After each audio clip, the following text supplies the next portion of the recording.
all having a wonderful evening tonight, and a welcome on in! A special shout out to Yeet Boy for getting in first to clear the best seat in the house, and an extra special shout out to Cassidy for subscribing again for 28 heckin' months. Where the hell does time go? Time is not real. I am hereby declaring that time is actually just a construct of human perception. It's not real. It only exists because we think it's real. But either way, it's special. Good evening to all of my guests tonight. To Yeet Boy, to Cassidy, and anyone else that's lurking up there tonight. You're all having a wonderful evening. Time goes in, well, there go the lights.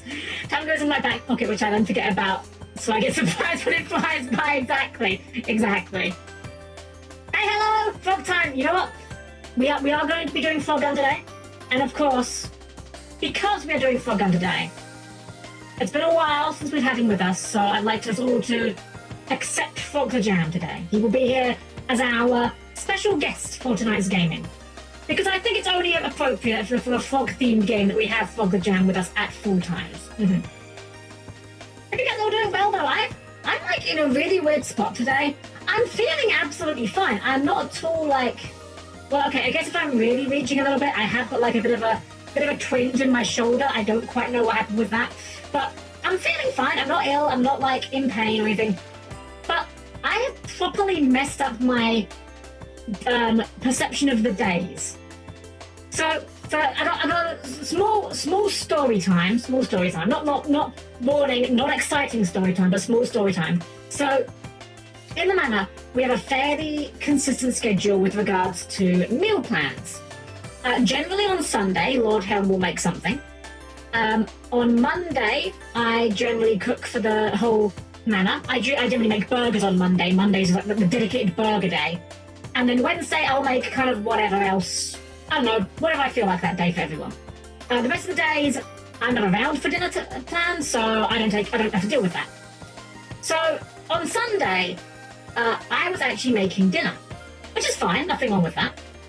And then I got a bit ill on Monday, and because I wasn't feeling well and I wasn't eating dinner, obviously I'm not cooking dinner. And then I'm like, well, we've still got the what do you guys call it in America? You guys don't call it mince. What do you call it? Ground beef? Ground beef, that's the word. Because we still have the ground beef, I'm like, well, I don't want to freeze this because it's still good. It'll be good until like Thursday, so I'll just make burgers on Wednesday. And the combination of cooking on Wednesday when I don't normally cook on Sunday when I don't normally cook on Sunday, and making burgers on Wednesday when burgers are normally the dedicated Monday meal, has really thrown off my perception of things. I woke up today thinking it was Tuesday, and on the way home today, I got myself thinking, wow, it feels like it should be Saturday, even though it's clearly Thursday. I'm like, I think that's also doubly hurt by the fact that we're playing Frogun today, and generally, often our platformer day is usually Saturdays, which we'll be doing Yu-Gi-Oh! With Snug this week. So everything's just kind of like off just a little bit in a way that just really messed with my perception of things. Hey, Major Matthew, welcome in. My schedule's got a little wonky for reasons too, so I know how it feels being thrown off your groove when you go on. Exactly, yeah, you get so used to your little routine that when something throws it off, it just really just kind of throws me. I'll be fine, I'm feeling fine. I'm a little bit tired, but that's just because, it's, what's the word? It's, we're starting later. We usually start an hour earlier than this. I had to start today a bit later, unfortunately, but so I'm a little bit more tired than usual, but, I'm feeling fine besides that.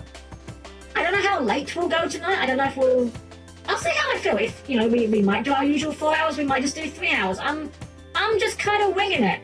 I will be honest, I do wonder how long this game will be, purely because as I was getting it set up, I went to the options menu, turned the audio down a little bit, which as always, when we get to the game, I will be asking for you guys to, give me feedback on audio volumes. This game's one of those really annoying games that likes to mute itself the moment you click off of it, which makes it really hard to adjust volumes. I'm not gonna lie.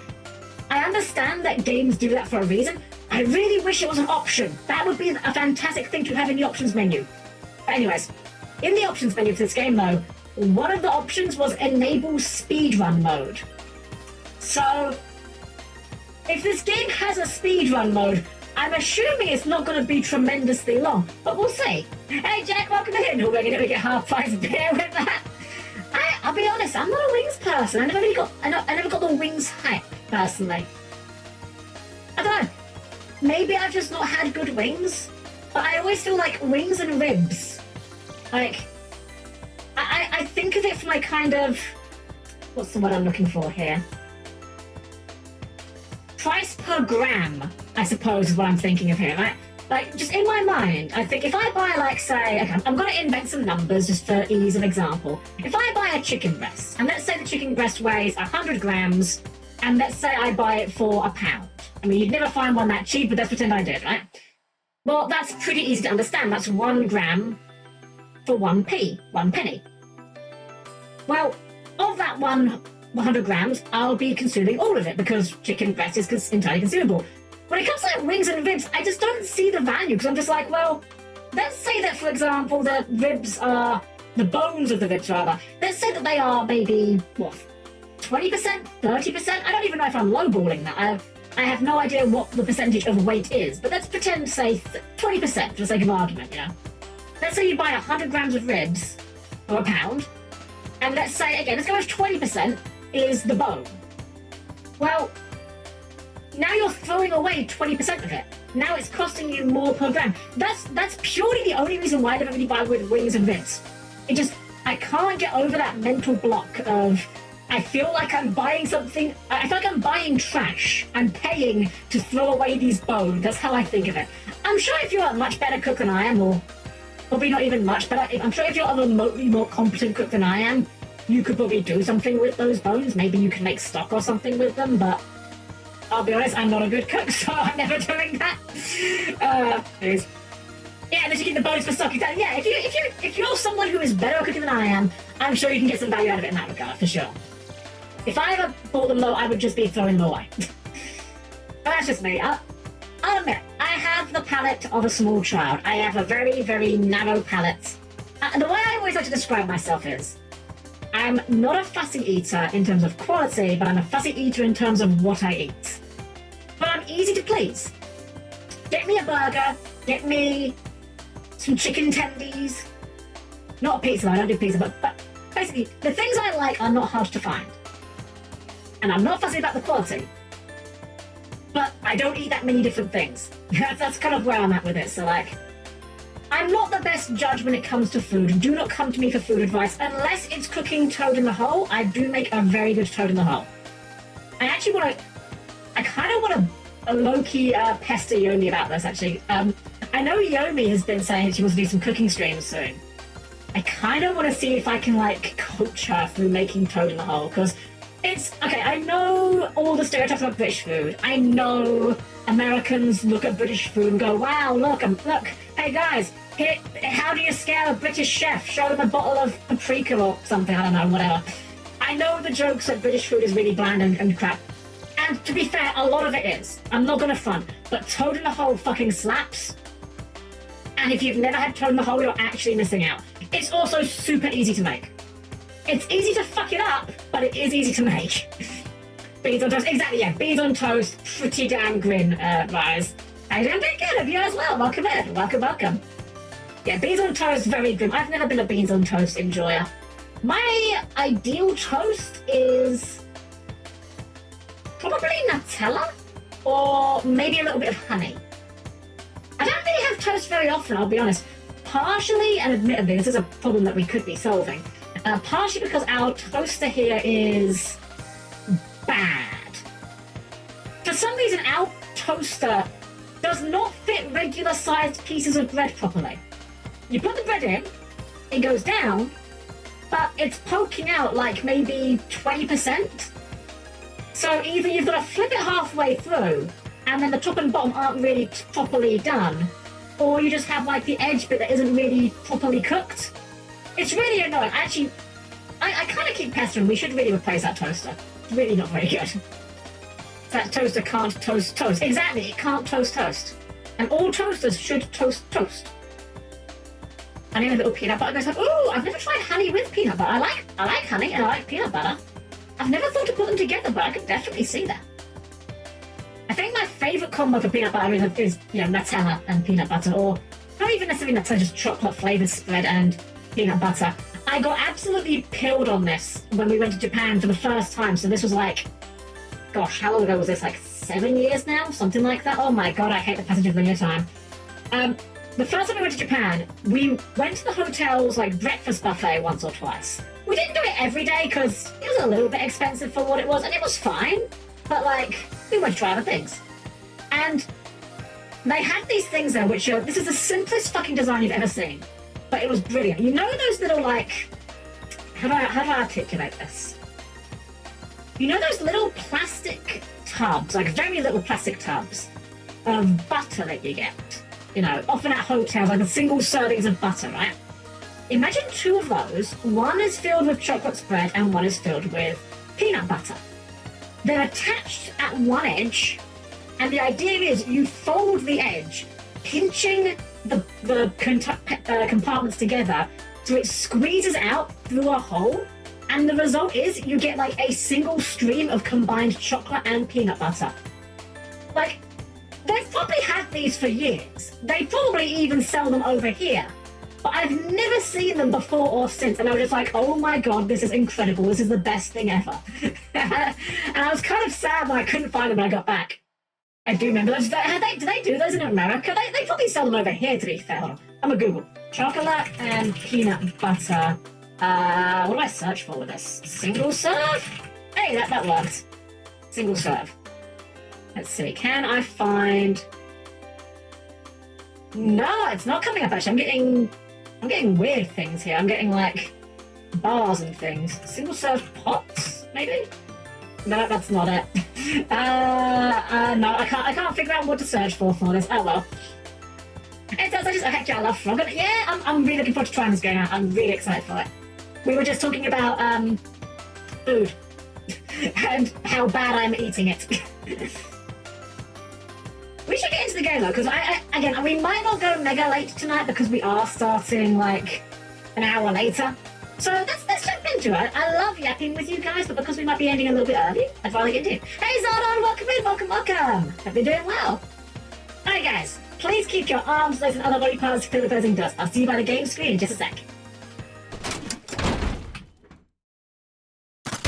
Alrighty, so don't mind that. It's because, as far as I can tell, the game itself just doesn't render when it's not tabbed. Volume check. How are we on volume? I have already turned it down to about 50%. I'd like to have a minor complaint about this menu. So I'm going to now tap the right arrow on my D-pad. You might notice that every time I tap this, it's an inconsistent amount. And the weird thing is, I know this game is on consoles, because when I was looking up like graphics for this game, you know, for the schedule and whatnot, one of the websites I found graphics on was the Nintendo Switch store. So why does it not have like a bar slider or something, or like a numerical? I don't know. Yeah, maybe turn it down. We can get down a little bit more. Put it down to maybe about 40-ish, 45. Yeah, maybe about there. Is that a bit better? I'd rather err on the side of it being slightly quiet than slightly loud. Hopefully that's a bit better. Yeah, okay. Alright, so I've never played this game. I know very little about this game. This is another one of those games that I found on Steam one day, saw this and went, oh, this immediately looks like my kind of thing. I'm gonna buy this basically sight unseen, so let's jump into it.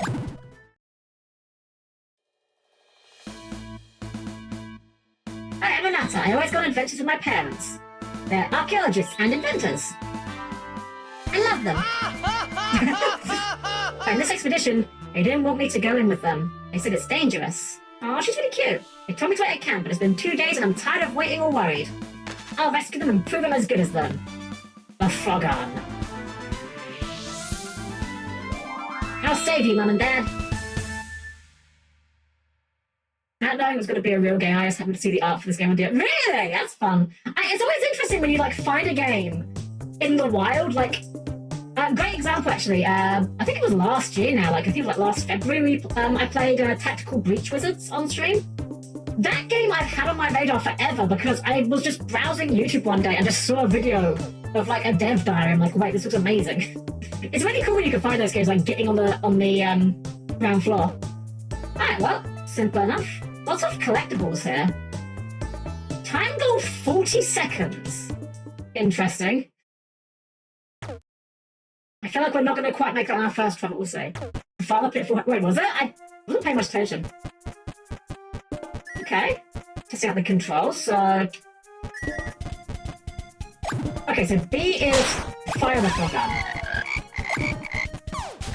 Oh, it's kind of like playing Yoshi.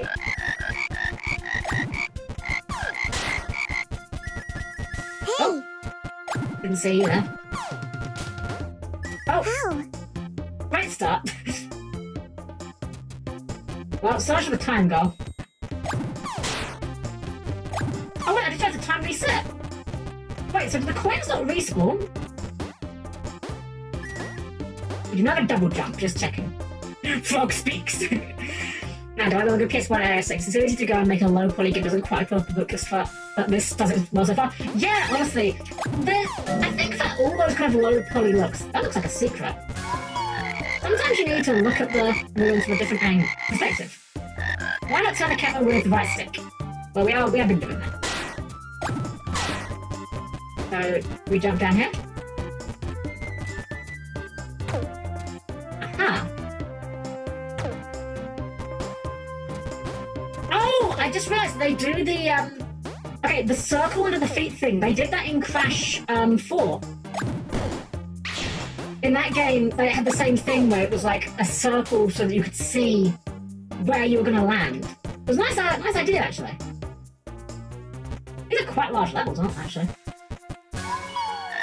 Why don't you try shooting at that wall over there? Ah, right, so we can grapple onto the wall. I see. Ah, we lost our thing, though. Got it. Okay. Got it. Okay, so aiming actually matters. Okay, we have a range. There we go. Okay.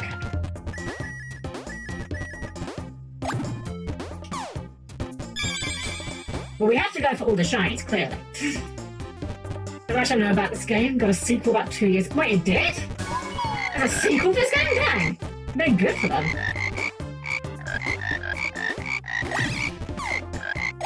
Let's do something. Oh, just there.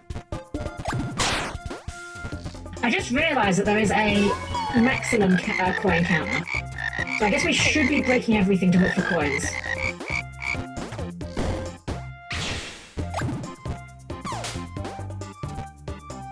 Chameleon Twist is what I was thinking of. I've heard of it. I've never played it. I remember seeing it once. Okay, testing. This one has a green, and does it have a coin in it? No. Does the red one have a coin in it? No. Okay. So there seem to be, the colours do not seem to matter for the purposes of secret hunting.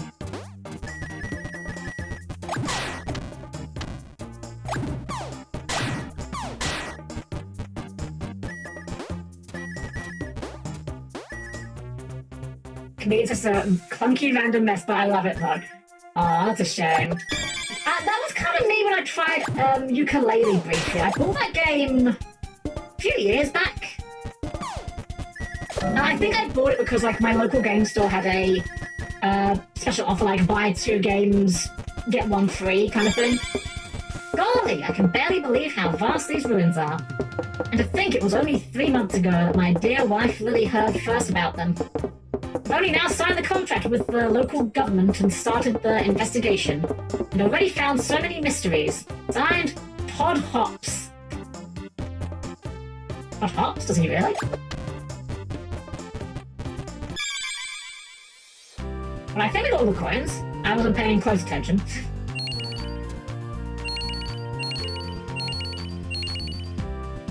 I see.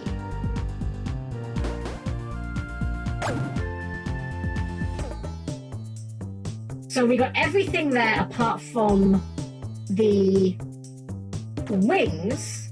So I'm going to guess if we just speed run to the end of this, we should get the wings. It should be easier now that we've actually, learned how the game works.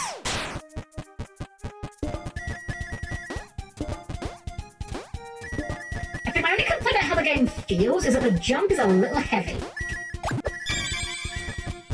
But, like, it's not a deal breaker, it's just something that takes a bit of getting used to.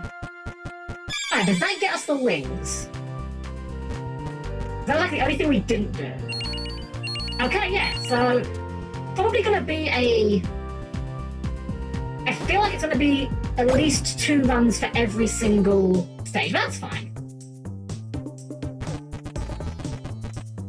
Such a weird game that has some nostalgia on it. If there's a fan patch to fix a camera issue, should be fine for Chameleon Twist. Very Ape Escape to Overstate. Oh, I love Ape Escape.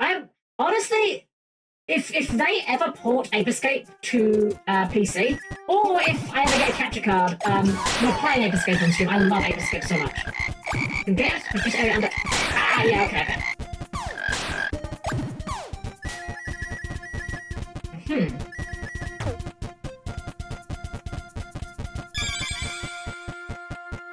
The slightly slower way she moves, and like the level design, it kind of gives me a little bit of, what was that game called?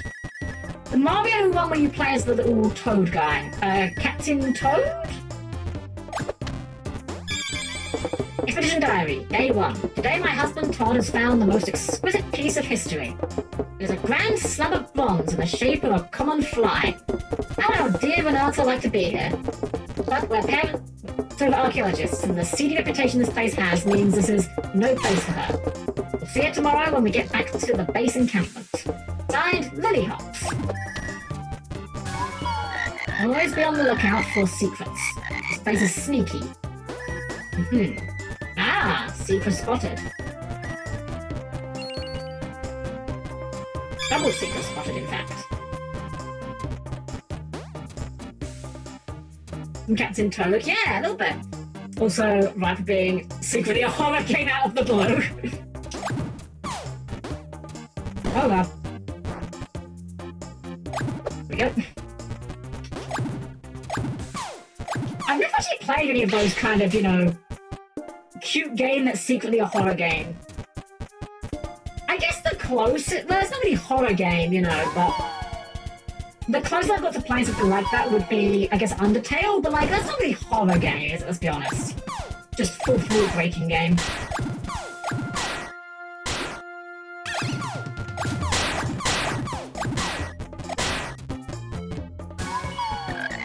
I have trouble nailing a tongue shot. Try holding down the right trigger. Okay, we figured that much out. Neat.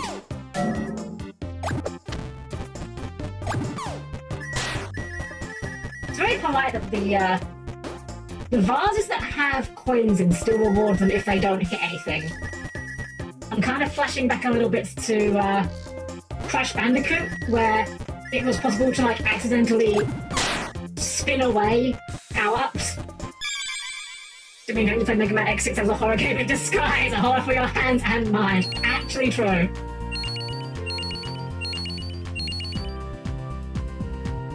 Like, I'm not gonna lie, the thought crossed my mind at one point of, should I go back and retry X6 at some point?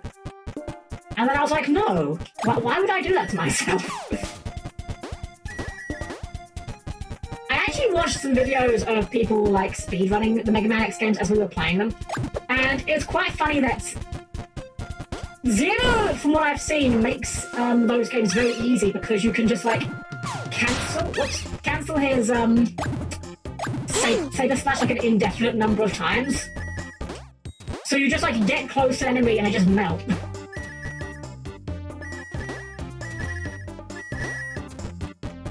Kind of reminds me of the Zelda Infinite Sword glitch a little bit. Slash dash cancel was pretty dang good, alright? Certainly seemed it, yeah.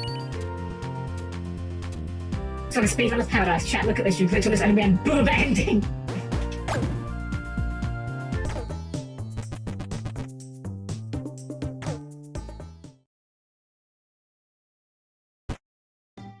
Ooh.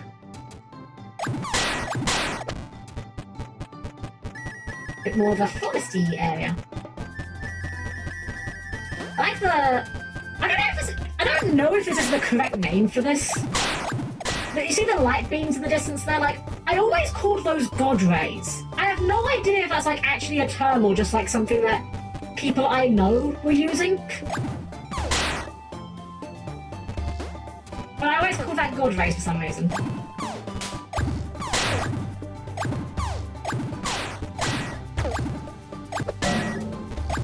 Ah, so you pull to the big vases. I remember that. Why are these blocks blue?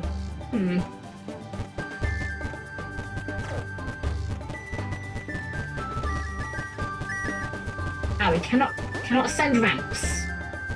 God, we have to take the long way around for that one then. So we're getting... These levels have already gotten kind of large.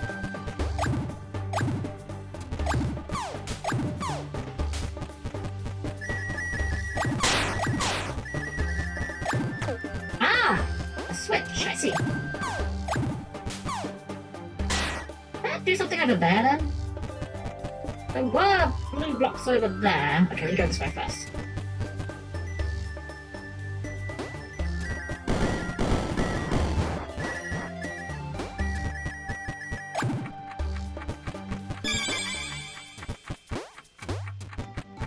Okay, so far so good. There's a retro setting games. I think that Sono game and Double Shake are the ones I'm definitely waiting on. Magi Mysteries. Oh, the Sono one we will definitely be playing. Yes, that looks like 100% my kind of thing. The last secret horror game I played was Kinito Pet, but I don't think it was very secret. I've not heard of that one actually. Right, I don't really. Again, I am not a horror person. I am weak, little, and bad when it comes to horror. I don't do horror well at all. Okay, so I think I should do it this way first. We're gonna loop around here. Oh, spikes. Why don't we... Oh, we can pull this block. Aha! Handle blocks. New mechanics. I'm hearing is Silent Hill 2 remake this Halloween. I'm trying to think of, like, the most horror games I've played now. So... I definitely played, like, a tiny amount of a Resident Evil. Can we grab that? Can't grab that with that. I played a very tiny amount of a Resident Evil game. But, when I say tiny amount, I mean, like... maybe, like, 5 minutes if even. I played it at a friend's house, and, I might have the wrong, like, read here, but I feel like Resident Evil is not the kind of game that lends itself well to, here, play this for 5 minutes, you know? To get a good idea for it. I did briefly play... Actually, I played the demo for another Resident Evil game years later. It was the one that's set in, like... I want to say, like, Africa or something? It was like the Xbox 360 one. It was the one that, like, everyone complained about for being, like, very bright. I'm not gonna read the thing. That's fine, you can read it. I want to say it was Chris and... what's the woman's name? Shara, I think? Is that her name? Again, shows how much I know of Resident Evil. Oh, can you? Oh, you can re-trigger the checkpoint, huh? Oh, there's stuff over there, though. Hold up. Can we get over there before we fire that? I think we can get over there. I'm guessing we have to go through this way. Okay, yeah. Beyond that, though, I guess the only other horror games I can think of that I've played would be... Well, I played the Resident Evil Rail Shooter. That was a game that existed. It was fine. Not great, but, you know, adequate. Can we not make it back now? Oh, we can drop down up there. I guess the only other game I can think of that might be considered horror that I've played is... PS1 RPG called Kadelka, which... at the time, I barely understood the systems of, and had a really bad time with because of that, but apparently it's a very good game. I was just too young to understand it. You played F-16? Well, that's not a horror game, that's just a nightmare, because that's not real. They didn't release it. Imagine if they released a 16th Final Fantasy game. Ugh, cringe. The game is so weirdly esoteric. It really is. Like, I remember some of the systems, like, I watched videos about the game, like, years later. And, And like, if I remember correctly, that game has systems... Oh, we missed the Obsidian Skull. Huh. Oh, well, we're trying it anyway. Right, we don't care about coins. We're just looking for the skull and try and do it quickly.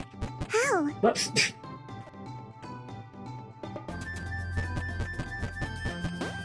How? Okay, I should probably stop being so impatient. Idoka's is a prequel to the game Shadow Heart series. I heard that, actually. FF16 looks like a good game. I played them and I fairly enjoyed it. Okay, so Oscar, here is what you need to know about FF16. If you have played the demo, you have played everything FF16 has to offer from a gameplay perspective. The gameplay does not significantly change beyond the demo.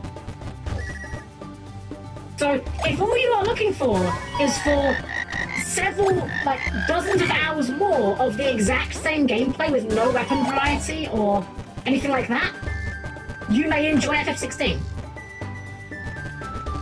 But it is literally just the same combos from minute 1 to the end of the game. The only change being you get, like, different cooldown abilities you can spam in between. The plot's terrible, makes no sense, the characters are boring, the world sucks.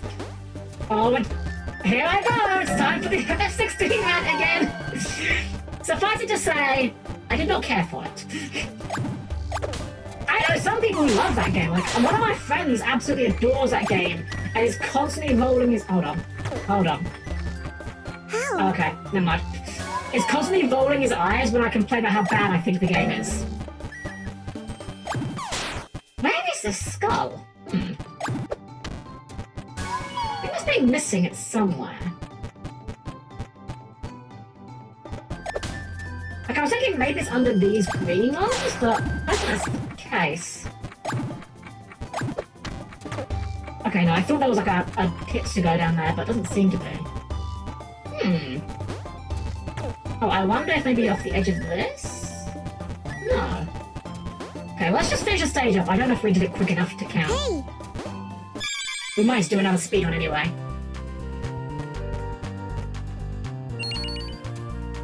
Yeah, okay, time wasn't good enough either. So, Mystic Warriors, How Rise Dragon. Okay, so here is the thing, right? Here is the thing about Warriors games and why they are better than Final Fantasy 16. Warriors games have different characters you can play as. Like, yeah, the core gameplay doesn't fundamentally change, but you get different attack strings, you get different Muso attacks to play with. You get items you can equip that can meaningfully alter... You know, we didn't come back here, that's why that must be where it is.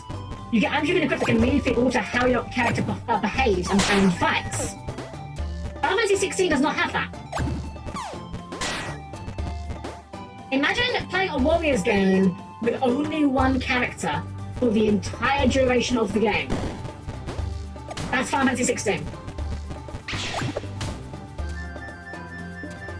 Oh, you're fine, Cassie. I'll get you in a sec for the auto mod because I don't... Actually, can we pause? We can pause. Okay, cool. Auto mod! Be gone! Oof. There we go. Unsurprisingly, you got auto modded for the Rod Dyke. Because, unfortunately, yes, Wild Dyke can be used to refer to a wall? What is it technically? Like a dam, I guess? I'm actually not sure what the technical word for what kind of structure it is, but it is a structure.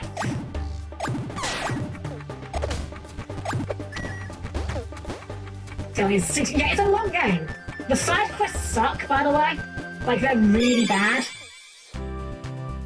Here's the thing, I'm ranting about 16 and how much I hate it. If you have played FF16 and your experience was fundamentally different to mine and you enjoyed it, then you keep enjoying it. I am not objectively correct. It's just my opinion. Oh, shit. I need to remember that is on a cycle that I can't make, clearly. Oh, I was trying to do the shot here. It's it's very tedious. Very tedious. I could go on and on about 16 all day, given the provocation. Maybe I will. Maybe... I don't know when the last time I ever did the big FF16 rant was. I'd hate to, like, you know, sour the cuteness of this adorable game by ranting about how much I hate something, but... I could go off on it. 16, the best way I think I can succinctly sum up my problem with Final Fantasy 16. Final Fantasy 16 does nothing that makes Final Fantasy games Final Fantasy games. There we go. It doesn't have, like, equipment that matters. The characters aren't interesting. You only have a single party member to control for the entire game. There's no summons in the game. Chocobos barely make an appearance. In fact, Final Fantasy characters barely make an appearance, actually. And I know it sounds really dumb, but, like, genuinely, a significant number of the enemies in 16 are not iconic Final Fantasy monsters. They are things like just wolf, fox, okay, maybe not fox, like wolf, dragon, bat, guy with sword, you know. The situation for 16 has waifus, weak. The waifu game is weak. There's maybe like 2 good waifus in that game. One of them is gone within the first 10% of the game. Jumping on kiddie pools is okay, watch out for deep water, you're not a good swimmer. How are we not a good swimmer? We are frog themed. Well, I guess the gun is frog themed. We are not frog themed. These green blocks are really suspicious. Sure as a button that does something. Well, we figured that out last time, yeah.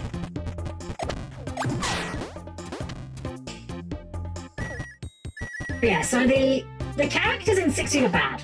I'm just gonna say it. There is like one good character in that game, and his name is Sid. Those boulders look dangerous. Where do they come from anyway? Where do they come from and where do they go? Aha.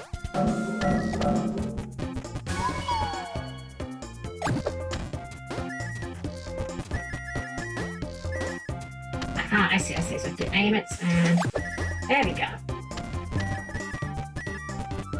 I'm assuming this is a deep portal that will kill us.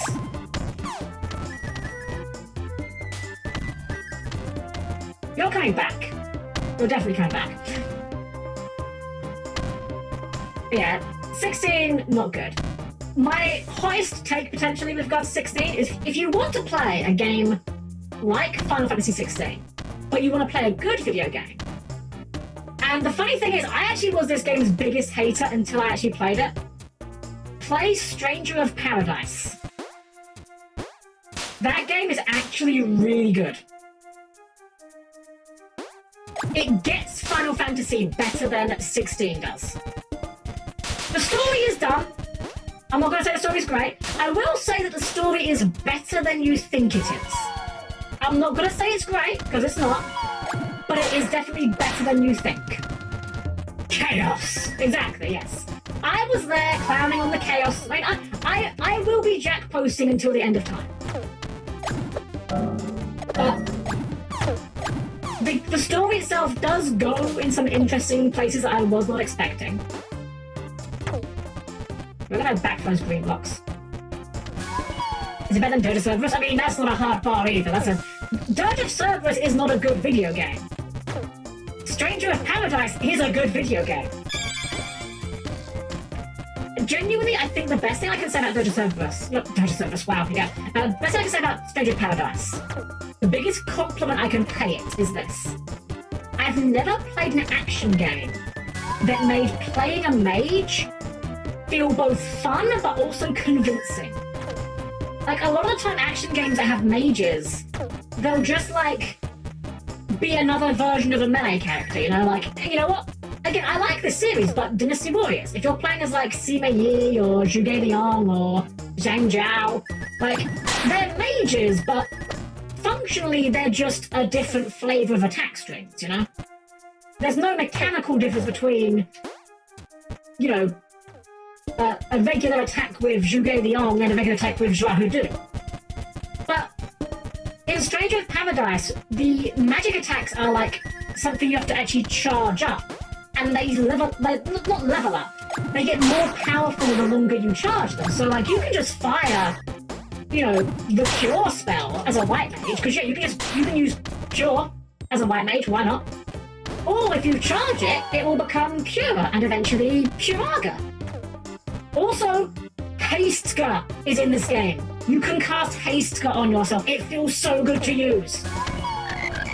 Those fungi look tasty. Can I lick them? It's a funky fungus. Hey! We need to go that way at some point.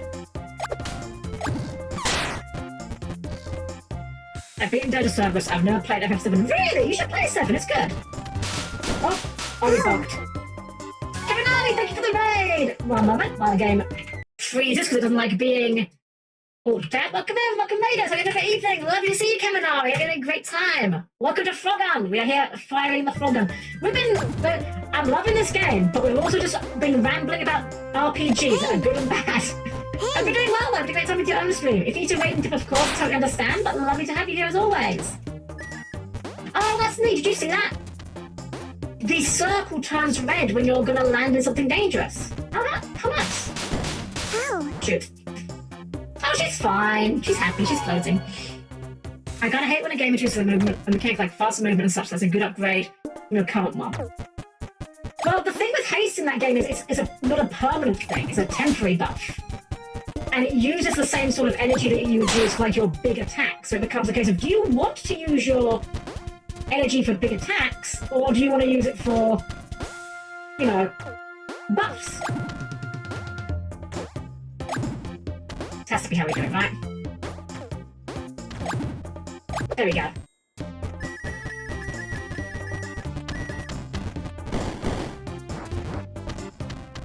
I think I'd say the only real complaint I have with that game's job system is that some of the melee jobs can feel a little bit samey. Essentially, every job gets like one command that's unique to them. And then like a lot of the special attacks are based on the weapon you use rather than the job you use. Well, like, that's really kind of reaching for a complaint, if I'm being honest. Oh, wait, we can break the boulders?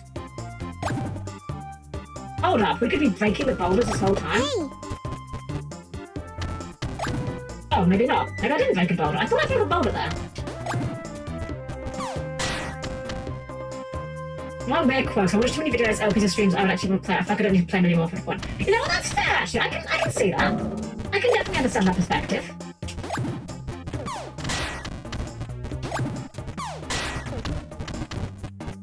I think after a certain while with certain games, like, it is that thing of, like, you know how it ends.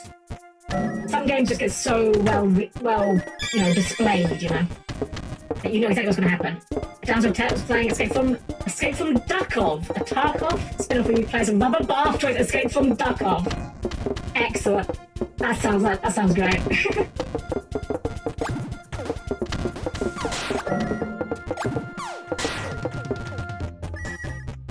Yeah, you asked that episode from remake. But I guess the remake is not the remake.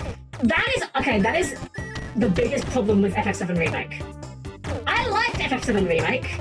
I know several people that did not like FF7 Remake. Oh shit.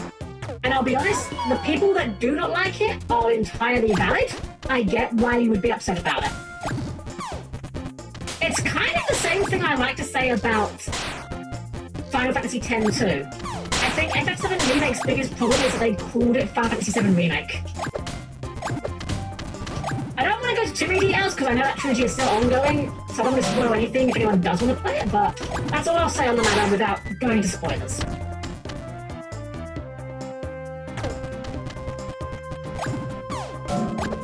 I will say, personally, I would have been happy if they did just make a straight remake, but that's not what they did, unfortunately.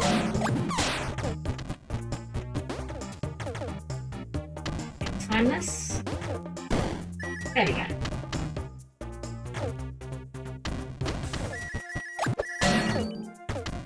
Aha!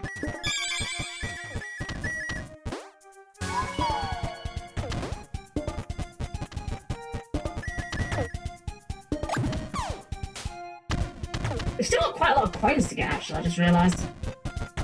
I thought that would be more of a change and remaster be more the same. Yeah, it's gonna be a real Sonic Fighter vibes by Spider-Man.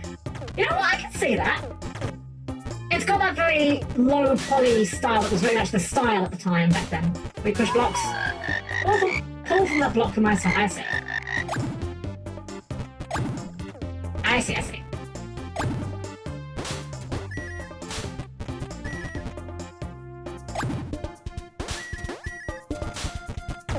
making sure we know the mechanic.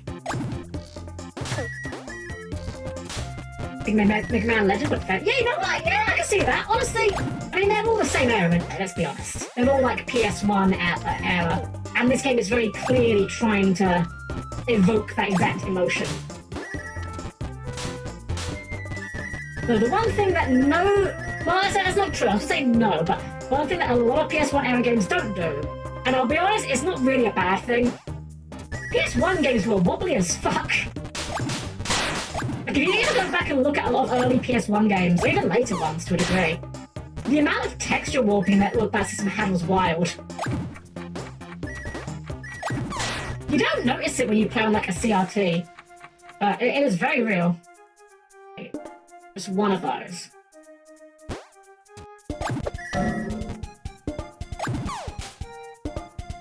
But the OG FF7 talk story, and it's not yeah, it's they would do their own thing, and the fact they would do their own thing isn't a problem.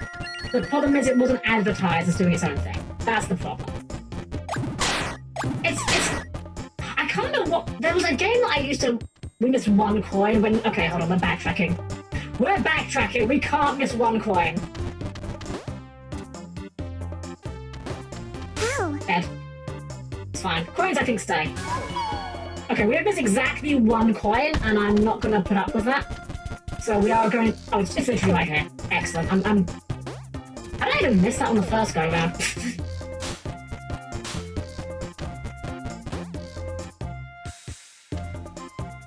A good game? Fuck yes. Again, suggest for a newcomer? Fuck no. FF10 to 99%. Exactly. Okay, so the FF7 remake situation, I like to describe it as just expectations is the thing, right? So, this is the same thing as like...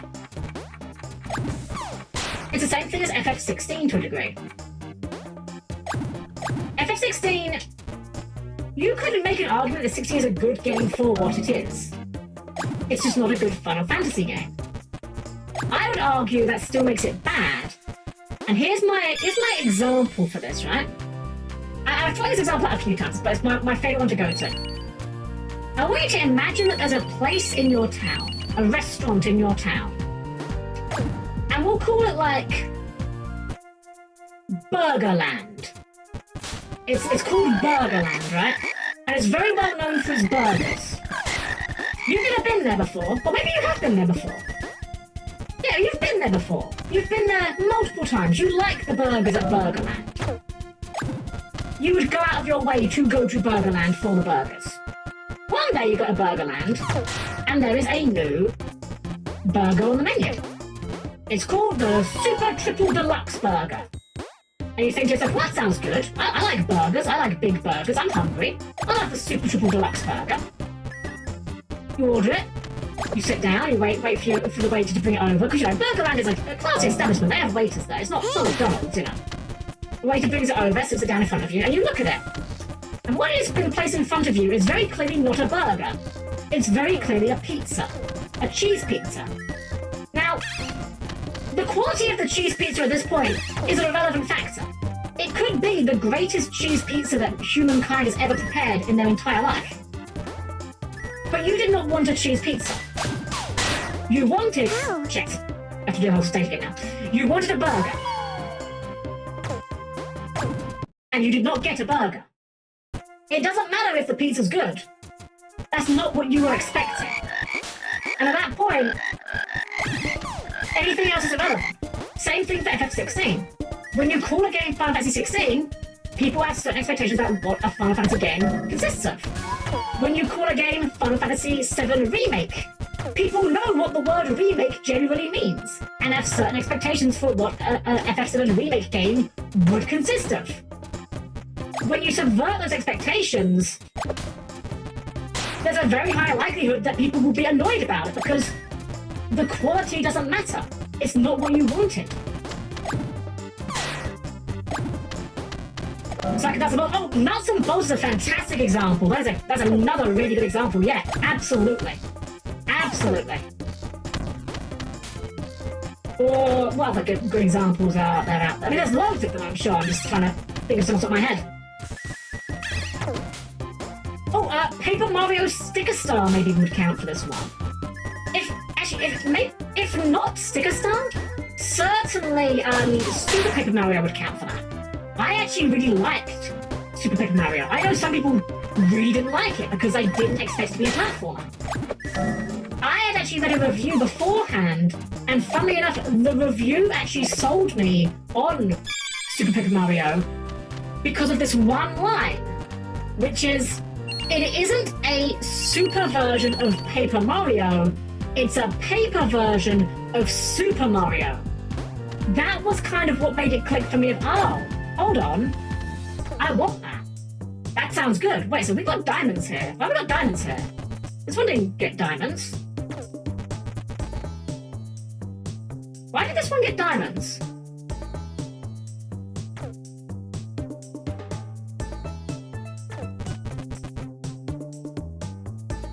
These ones didn't have diamonds. Is it? I think it's like a higher...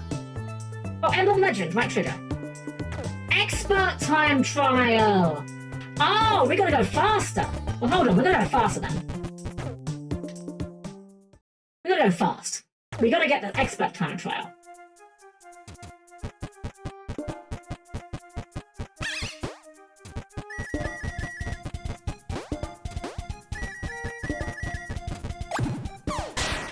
Oh shoot, there we go. Time save.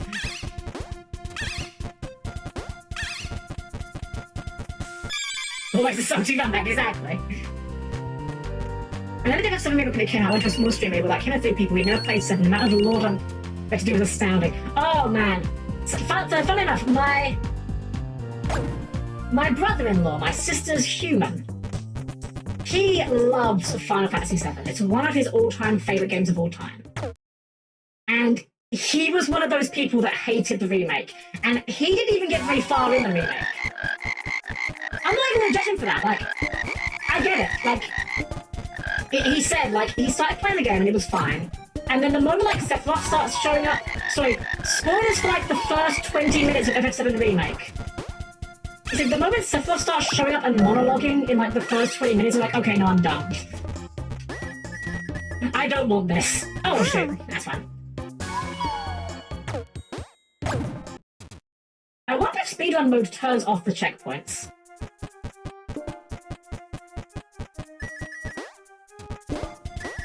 Because like, that would be a convenience feature at this point.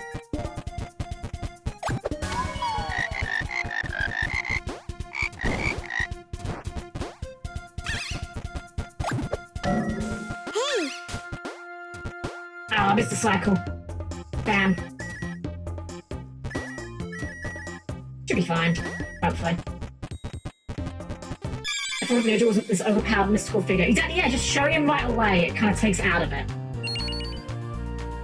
Hey, there we go.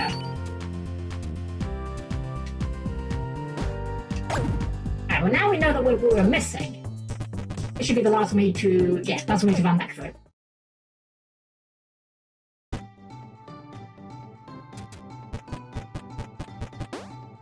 Ah, nailed it this time.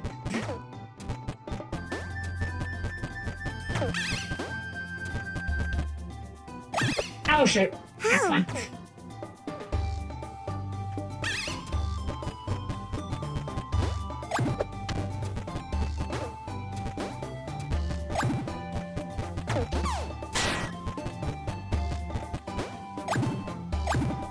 Damn it. Aiming the Frogun is not quite as easy as I was hoping it would be at times.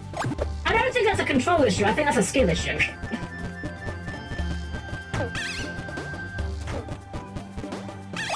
Oh!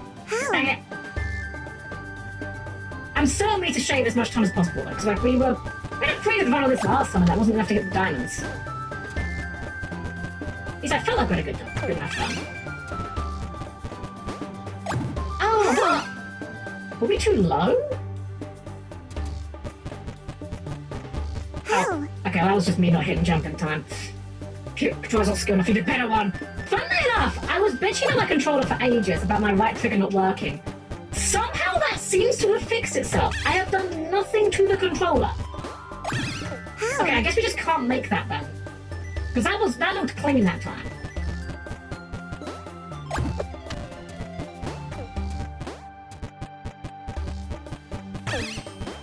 can shave a corner off here.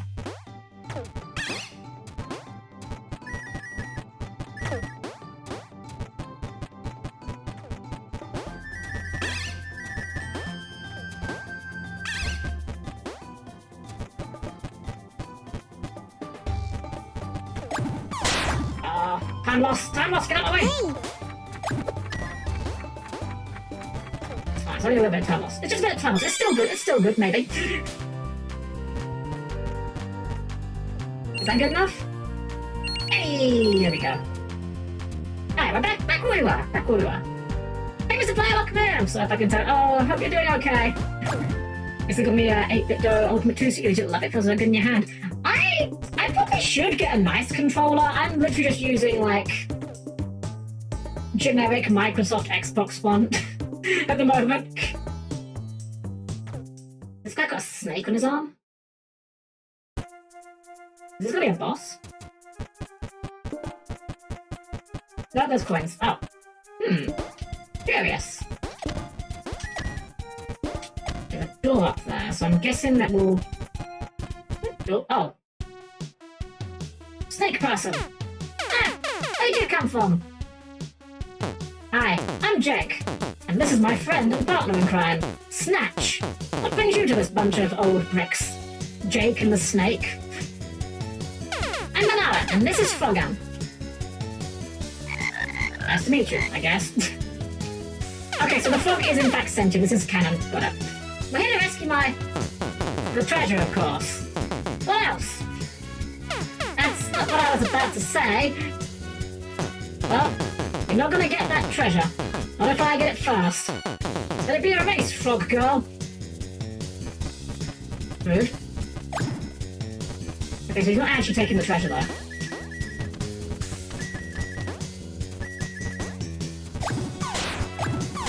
Hey, I got a achievement for hitting him.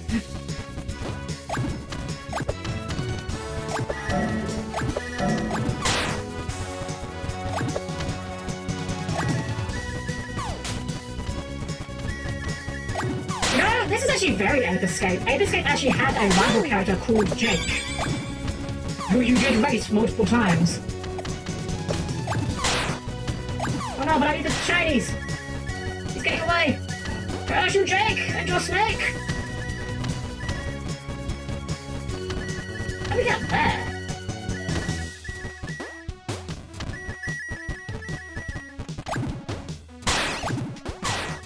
I think Jake's outrun us. I don't think we're catching Jake.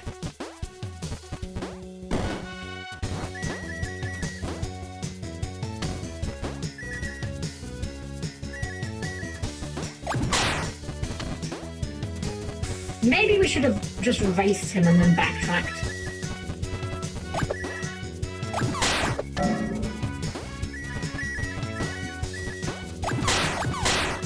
Why don't we just take our time? Screw it. What's he gonna do?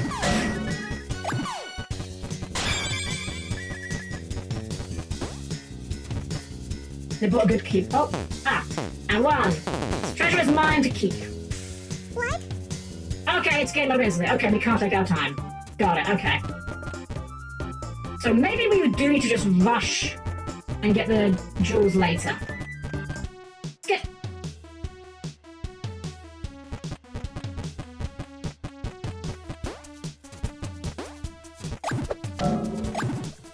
Oh, dang it. Jellyfish spin-off of Susan. What do you think makes for a good one? Maybe a spin-off of a series. I think the correct answer here for me is Crash Team Racing. But I don't know if that really counts as a spin-off, because, like, it's a game that uses the same characters, but it's a completely different kind of video game, you know?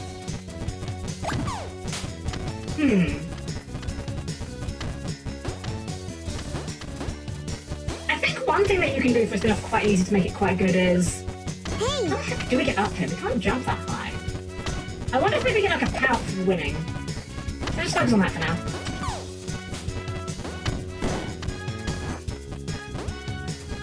Maybe we'll just like take his snake. That sounds rude. The snake on his arm, because he has a snake friend. Because he's Jake with the snake. Don't make it weird. I'm being completely... There's nothing weird about what I said.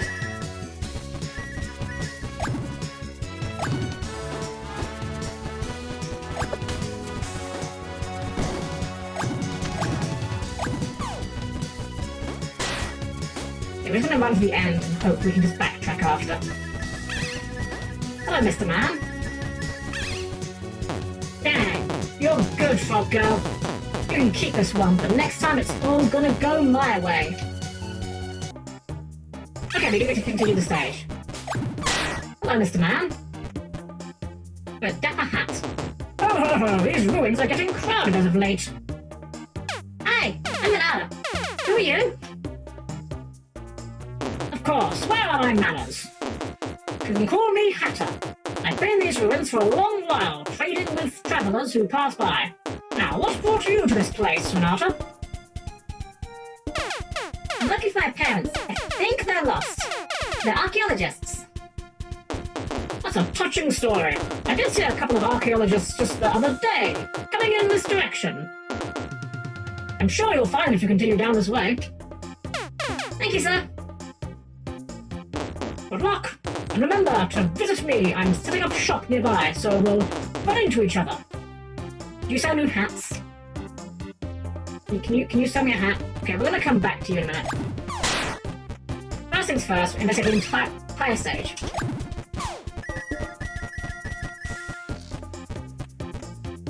Oh, you're fine, Oscar. I got you. Boop. I like these enemies that you're just like F off and just shoot them away. I think platform enemies should, by and large, be easy to take care of, I think. So yeah, good spin-offs. What makes a good spin-off? I think the best kind of spin-offs are the kind that let you play as a different character from the same series. I think those are always good. Either like showing a story from a different character's perspective or just giving you a different gameplay style, those are always fun.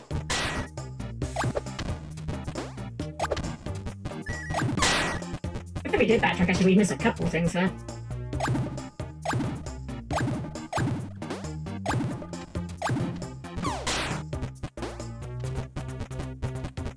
Dirge Cerberus unironically had the potential to be a good spin-off. It wasn't, but it had the potential to be.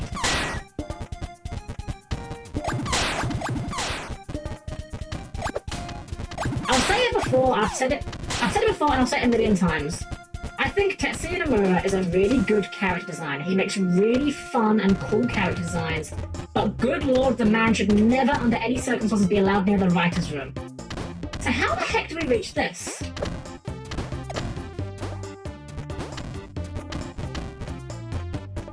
We can't... Can we jump across these, maybe? That's a big jump. We ain't making that jump. Oh, whoops. Metal Gear Rising Revengeance. Oh, that was a good one. I love that game. I think my only problem with Metal Gear Rising Revengeance is, to a degree, the same problem that FF16 has. But the key difference is 16 has a much larger base moveset, so the fact it doesn't expand tremendously doesn't matter. My problem with Revengeance can be summed up with, I felt like the sub-weapons were mostly garbage.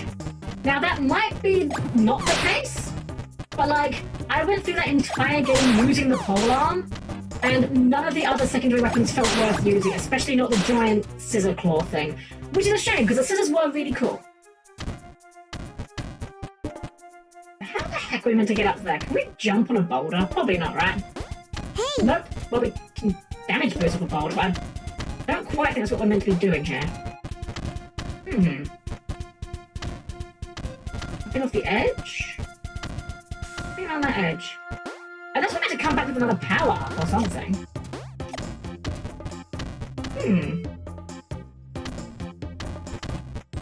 I feel like we've got to jump off this thing somehow, but... Oh, what if we jump from there? How? Maybe from that higher platform we can get down to it.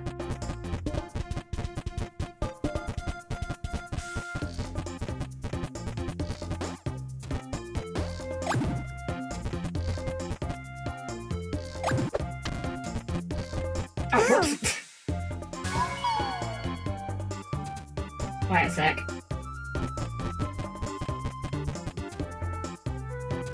That would explain it, yep! Well, we got them in the end.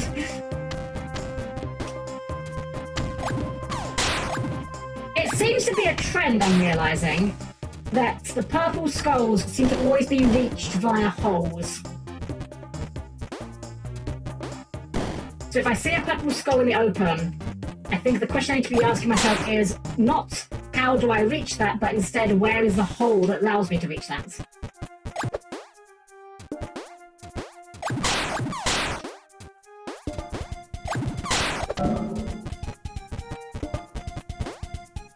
If you jump from there, jumps off ledge.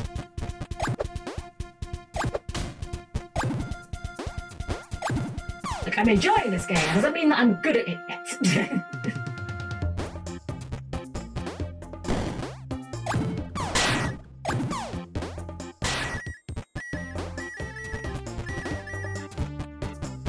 I gotta say, this definitely does, like, not just in terms of stylus, like in gameplay design, this feels very much like it could be just a PS1 game. And again, that's not an insult, I love PS1. PS1 is, well, I was gonna say it's probably my favourite console of all time, but I think the existence of the PS2 means I have to change my statement there. Just because the PS2 is just strictly better than the PS1, because it's PS1 but better. Alright, let's do the speedrun. We've had a couple of little routes we can take, so I think this shouldn't be too bad. Skip. It's funny how she always goes into a little spin when you skip the cutscene. No, wrong one. Oh! Good enough. Thank goodness that you can at least jump on enemies as well. Hey! Fire damage boost. It's a strat.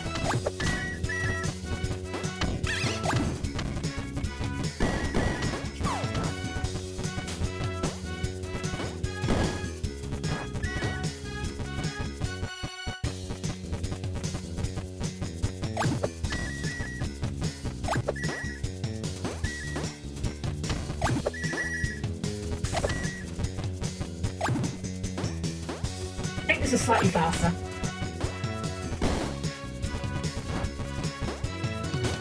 Maybe? Not sure.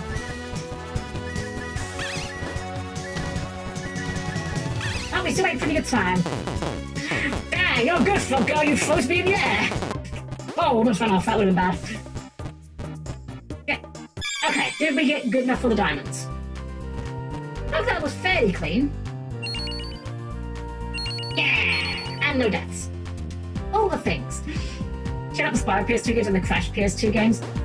I honestly wonder if, like, the dipping quality for both the Crash and Spyro games. I almost wonder if that's, like...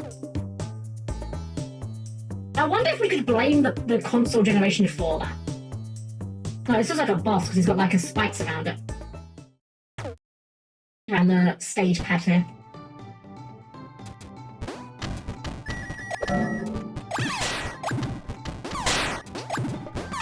But I wonder if, like, in the same way that a lot of platformers that have sequels, I should say, tend to eventually have this weird moment of, oh, we have blocked there, okay. Ow! There's this moment of like, oh, we need to diversify our gameplay. People clearly don't like our core gameplay anymore and get bored of it. And they get worse for it. And I wonder if that's part of it. Like, I wonder if there was like this imagined belief among developers that, oh, people are going to be bored of Spyro and Crash gameplay. We've done like the same thing for like 3 games, right? We need to diversify it.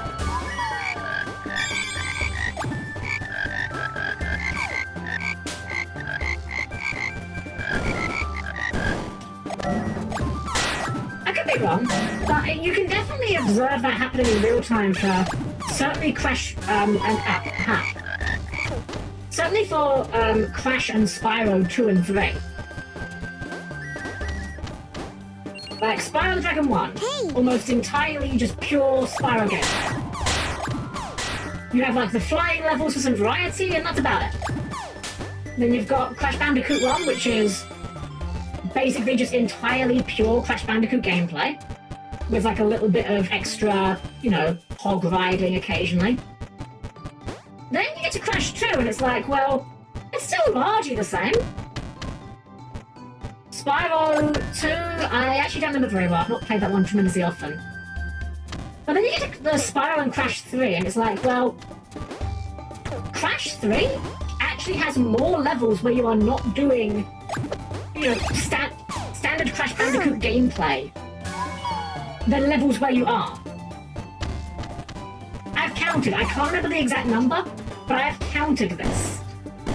More than half the levels in Crash Bandicoot 3 are not typical Crash Bandicoot levels. They are levels where you are flying an airplane, or riding a motorcycle, or going scuba diving, or riding a bear, or riding a jet ski, or shooting down blimps. And like, these levels aren't inherently bad, but it raises the question for like, how much of your game should be the thing that people like your game for in the first place? Personally, I would be happy with just more Crash Bandicoot gameplay. That's what I like. That is the burger at Burgerland that I am here to consume. The chili fries at Burgerland might be good, but I'm not here for the chili fries, I'm here for the burgers. Dang it! The depth perception on that jump is a little tricky.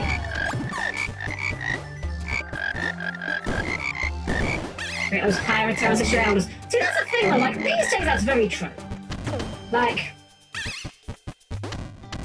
I'll be honest, I think games need to stop costing so much money. Because games cost so much money, they need to make more money for it to be worth anything. Whereas back in like the PS2, PS1 era, games didn't cost $1 billion to make. You could make a little fairly cheap game and put it out there and, you know, make a nice bit of money off of it, and that'd be just fine. I don't feel that jump. Yeah, I want us to go back. I don't want more big AAA experiences. I want more like this. I want more games that are like, you know, is this game's graphics like super high fidelity? No. Would anyone say these games look bad? This game looks bad? No, these graphics are perfectly fine. They're charming. They're stylized. A game that's gonna, like this, I'll put it this way, this game is gonna look way better in like 10 years than whatever the fuck people are making these days, you know? Like, okay, Grand Theft Auto 5. That game looked great on launch, and it still looks alright now, but like, it's gonna age a lot more poorly visually because it's not got a super stylized aesthetic. It's trying to do realism, and the pursuit of realism is inherently a fool's errand. You can never get to the point of realism that will not eventually become outdated. It might take longer to reach that point, but no matter how good your graphics are, they are going to eventually look dated and bad.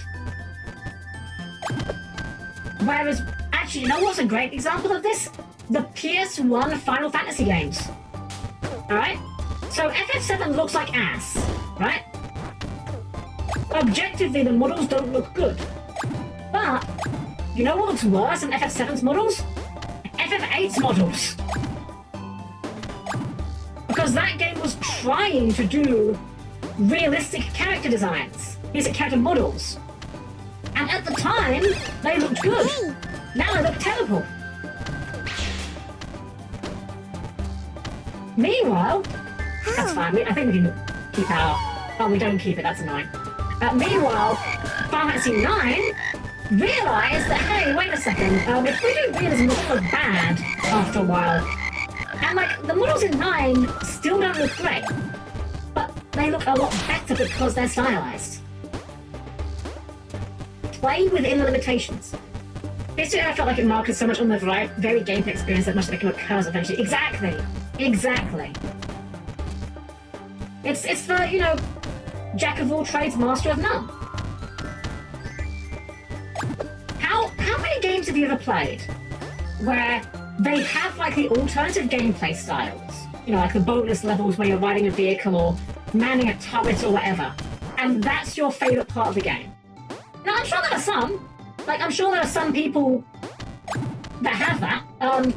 I think some people would argue that, oh, damn it, that jump really keeps fucking me up. I think some people would argue that Final Fantasy VIII even, that the card game is better than the actual game itself. But those examples are rare. By and large, like, you like the main gameplay, you know? So many people like Captain Toad, it became its own game. Yeah, exactly. That's a good example. It happens on occasion, for sure. But, like, by comparison, for every Captain Toad we get, we've got a billion, like, Crash Bandicoot bike levels, Crash Bandicoot bear levels, Crash Bandicoot plane levels, a billion failed card games from RPGs that no one's ever gonna play unless the game requires them to do so.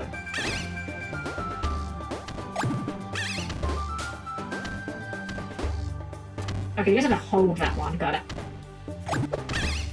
Hey! Or like Spyro the Dragon. Like, for lack of a better word, the guest characters in that game. You know, in Spyro 3, you have the animal companions? I don't know what you call them, but Sheila, Sergeant Bird, Agent 9, and, what was the Yeti called? Bentley?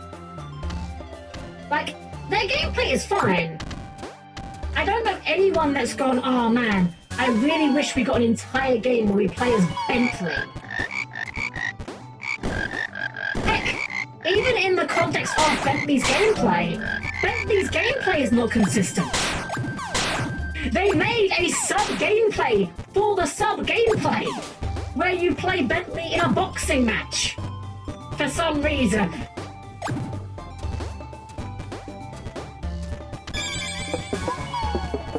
Like, whereas this game, so far, you know, I'm not saying there's not going to be alternative gameplays going on here, but so far this game has just been one thing done very well. So, another human. I'm tired of you puny leggy things. The master will scold me if I let a single one more go through, so prepare for a beatdown. Okay. Boss time. I wonder if... Yeah, the timer still goes, so I guess the speedrun includes the boss.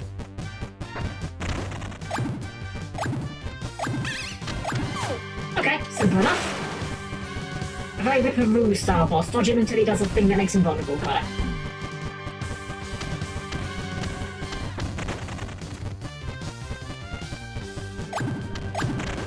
Oh, I missed. Go away, I missed. Oh! I missed twice. I'm really bad at this. You can argue how even Spyro 1's flying levels compares to the normal gameplay. Yeah, well, here's the thing, like, they're not bad, but yeah, I know a lot of people that don't like them. And I wouldn't say they're wrong. I don't know if that's an incorrect opinion to have. I think I would go this far, which is to say, I think that with Spyro's flying levels specifically, I could definitely imagine that being fleshed out into a complete gameplay style. Oh, we fight it too early so it doesn't count. Hey! Dang it. I've never actually played Nights into Dreams. Is it at all like a Spyro flying levels? I've only ever seen, like, screenshots of it.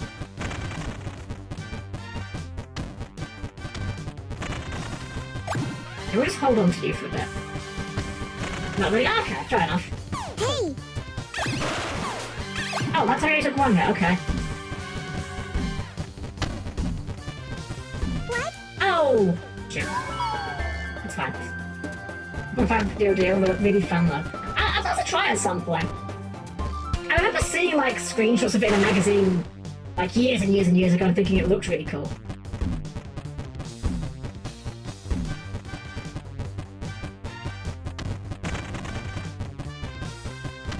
I need to fly! I need to fly! There we go.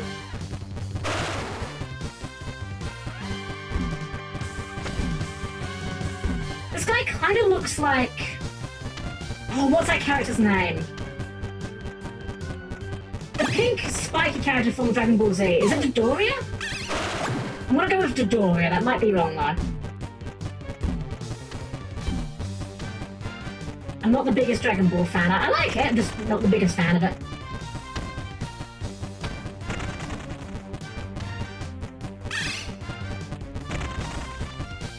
There we go. Okay, so it's not a 3-hit job. Got it.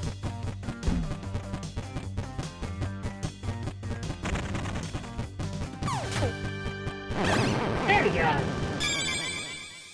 Midori, the most fertile woman of his race, yes. Okay, so we need to go back, we do a speed run and a deathless run. And most of our deaths came off of trying to go for the skull, so shouldn't be too hard.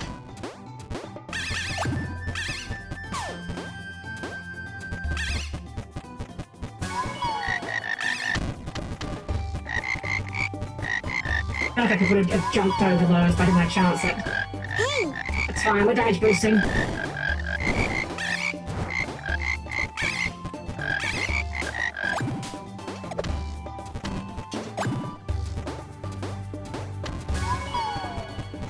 Okay, so far so good. So we have a nice clean boss fight. No deaths. Apparently we got healed at some point. I wonder if that might be the checkpoint, I'm not sure.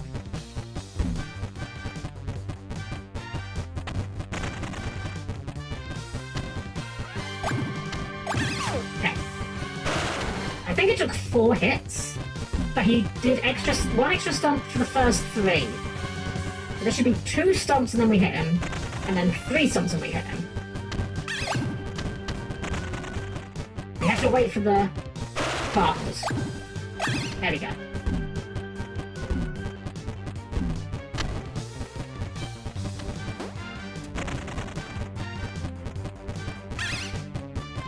Thank goodness we just carry this guy indefinitely. You know what I just realized this reminds me of? I said like Yoshi. Like that's like, oh shoot. Oh, come on. There we go. That's like the obvious comparison, but this also kind of reminds me just a little bit, the way the enemies are used, I should say. Reminds me just a little bit of Klonoa, which is never a bad thing. I fucking love Klonoa. Oh no, you put my fly. Okay. 145, 46, 47. Hopefully good enough. We didn't miss any cycles, but it wasn't super quick. Good enough, though. We take those.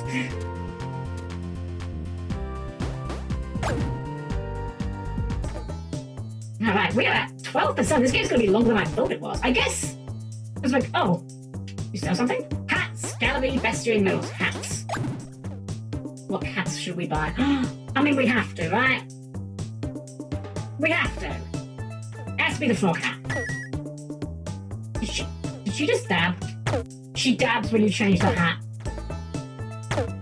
It's great. We might buy all the hats. Actually, do we buy it? Do we buy it? Okay, they just appear there. I mean, we're going to buy everything, right? Buy all the things. Oh, we're out of coins. Oh, we're going to buy the frog hat. The frog hat this is clearly the superior hat.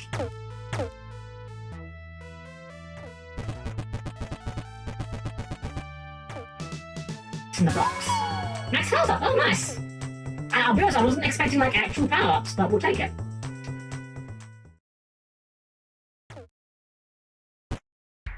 Oh, this is very Crash Bandicoot, isn't it? This is I can't remember the great start. I can't remember the name of the level now, but the level from levels from Crash 1.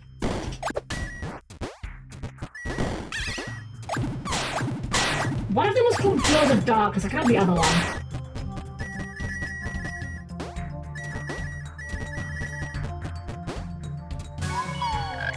It's a slippery slope. Be ready to jump off or you might end up falling, I see. You're exactly the vibe. Yeah, it does have that vibe, doesn't it? Very similar. Well, that's a bad thing at all. If you're going to reference anything, reference the best. Do this one first.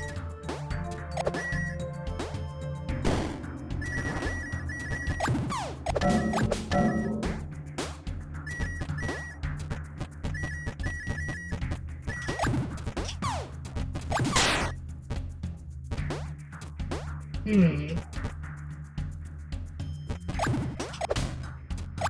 Oh! Oh, Oh, that's cheeky. Okay, sure. Let's try going back this way first. hey! How? Ah, I didn't jump high enough. I suspect that's going to lead that this path leads us to like something else. I suspect this is not the intended path. Okay, yeah, these are the gem.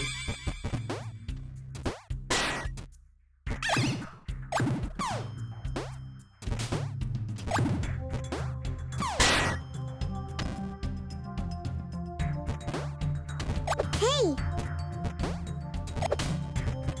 I feel like I missed something back there, but maybe I didn't.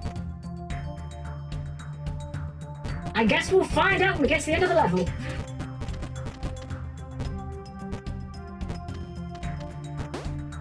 We probably have made that diagonally, but...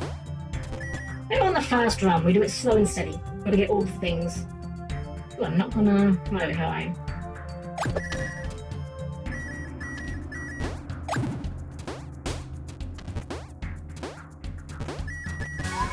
Right, here's hoping we haven't missed anything so far.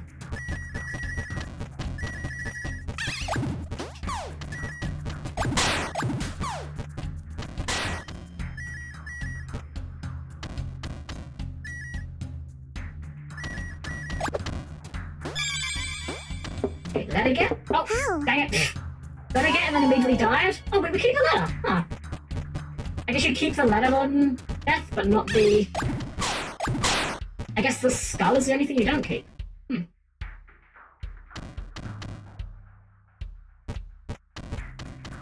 Oh, excuse me. Yeah, a bit tired, as I said. We might be with this one for a few weeks, though, looking at the completion percentage, though. Which I'm not going to complain about. This game is charming as heck. I'm really glad this game's actually kind of a bit longer. I really enjoyed our time with Sir Noggin the other week. Like, my only complaint might have been that it was a little bit short, but that doesn't make it bad.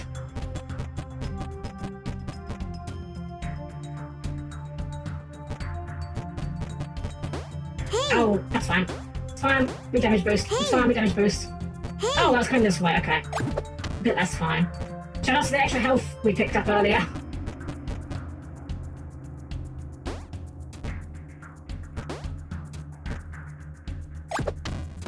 Easy peasy. Oh, I didn't dump us on a checkpoint. Slightly precarious.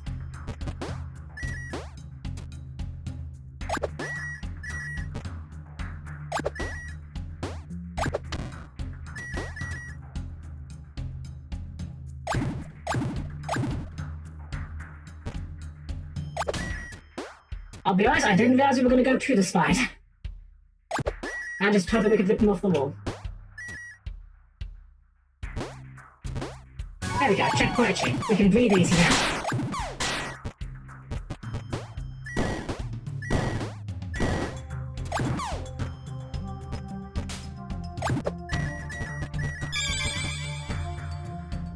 I do quite enjoy the way they've hidden a lot of these secrets. Like, so, I mean, I know we're still quite early on, we're like, what, 15% I think the game said? But, like, they are... none of them feel like, oh, how was I meant to figure that out, you know? It's not...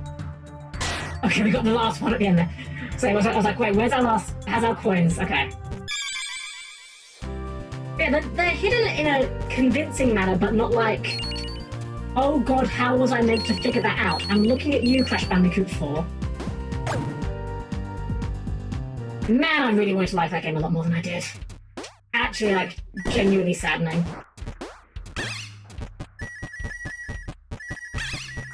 You know what? Hold on. We could definitely do a skip there.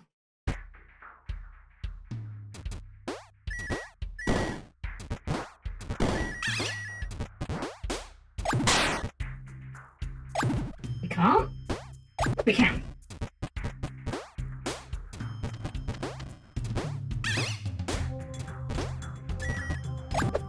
Oh, we missed the cycle.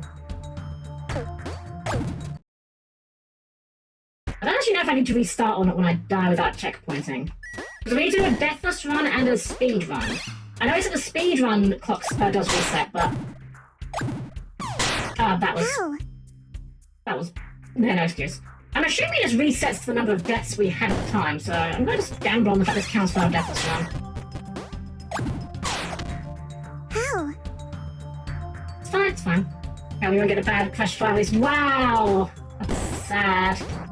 Actually, that's not even true. We got a bad Crash Bandicoot game after it. Anyway, we got that stupid, I don't even know if it's still even available.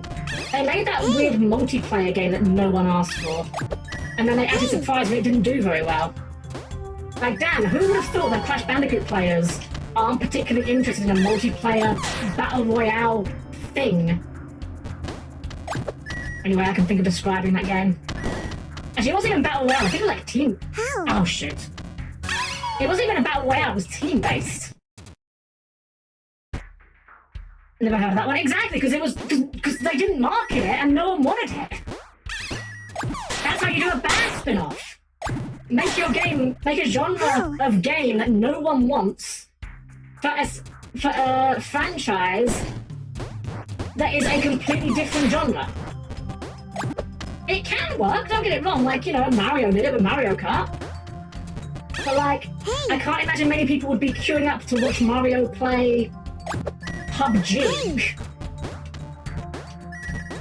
Actually, who am I kidding? We're talking about Nintendo players.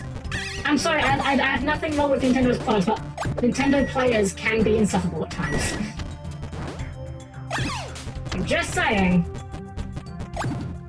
Nintendo sold people a alarm clock for like $100. And they bought it. Just saying. You have a phone. Don't you have phones? Don't you guys have phones? I don't know why I picked that up, I didn't really want the checkpoint. That's about a minute, maybe good enough? You have to say Nintendo, you can say both, but it's okay. I mean, Pokemon definitely. Pokemon 100%. We were not fast enough, were we? Retry. Pokemon 110%. But Nintendo fans are kind of up there.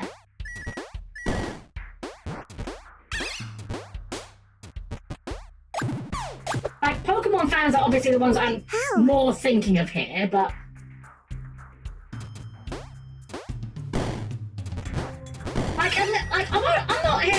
I'm not a fun hater. Despite how much I've been dunking on Pokemon in the Digimon streams, I am not a fun hater.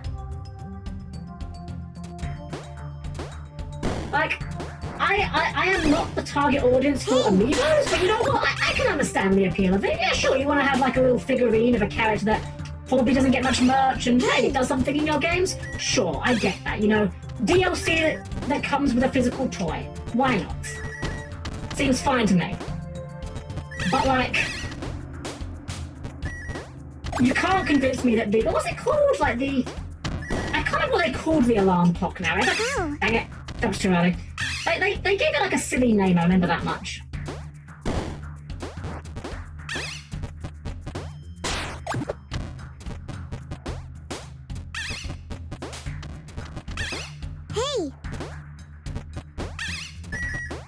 I'm getting too impatient now.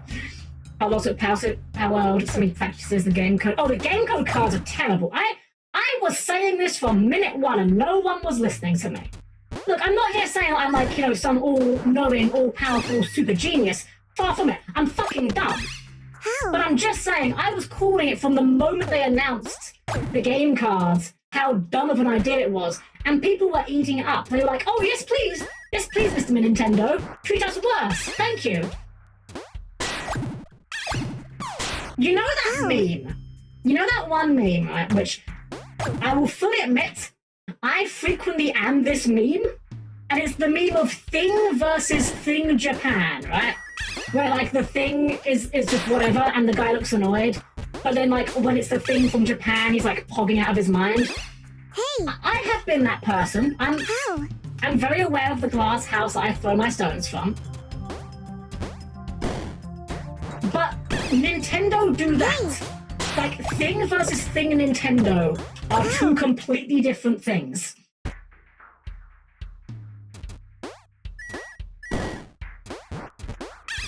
Like, the number of people I've seen, like, buying Switch 2s and then complaining that all the games on the Switch 2 are games they already own and they have to buy again if they want to play on the Switch 2. It's like, well, don't buy the console then! I know there are other games on the console, like, you know, it has titles that are exclusives, which, you know, that is good, you would hope so.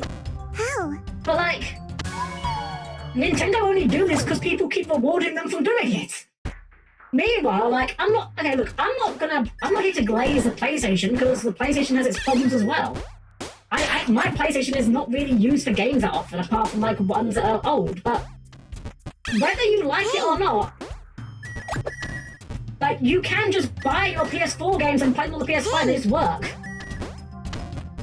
You haven't got to buy a specific version for the thing. And, like, I know that the Switch 2 is back as well. I'm fully aware of that. My point is, we're not out here re-releasing games that were on the PS4 on the PS5 that have no difference, you know? I mean, maybe there are some that do it and I just missed it, I don't know. But Nintendo is far more egregious about it. Hey! The weirdest part to me is, like, there's this, like, weird subset of Nintendo fans that will happily buy a game on Switch 2 that they already own on Switch 1, and yet they won't buy their retro games.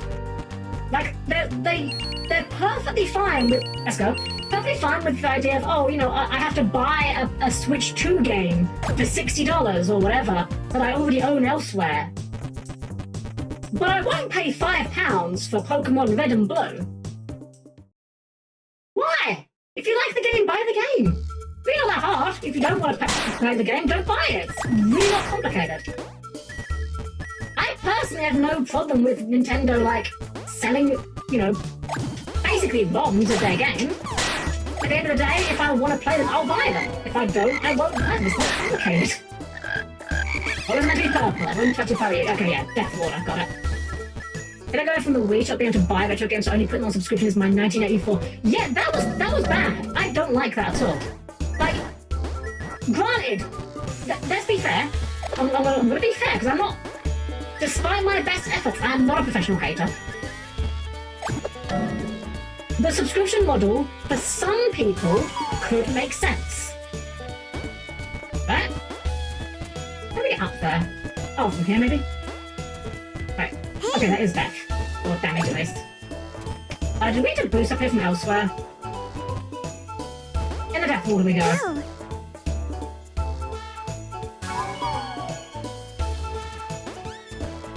But, like, if you are someone that gets to a lot of games, it could make sense for you to have, like, a catalogue that you know... I could see the idea for both. Hey! What I have a problem with is the fact that there is no alternative. Again, I'm not trying to glaze Sony. I don't have a love for Sony, but Sony do. Sony have their, you know, you've got the PlayStation Plus model, right? There is a higher subscription of PlayStation Plus where you get access to, like, a bunch of retro games. Or you can just buy them. I do not have the higher version of PlayStation Plus because I don't really think I'd get much use out of it. Which is great for me because I'm like, oh, you know what? I'm not going to subscribe for this, but I will pay £5 to play Ape Escape on my PS4, absolutely.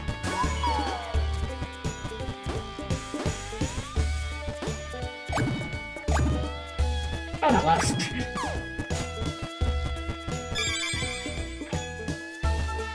Sorry for me, is PlayStation console good, but your PC is unnecessary. I don't necessarily disagree. For me personally, I think there are some things that I just find comfier to play on a console. But, like, I'm not saying your statement's wrong. Like, honestly, I think give it a few more years, and I think eventually the consoles are just gonna fucking die. I mean, I'm pretty sure that,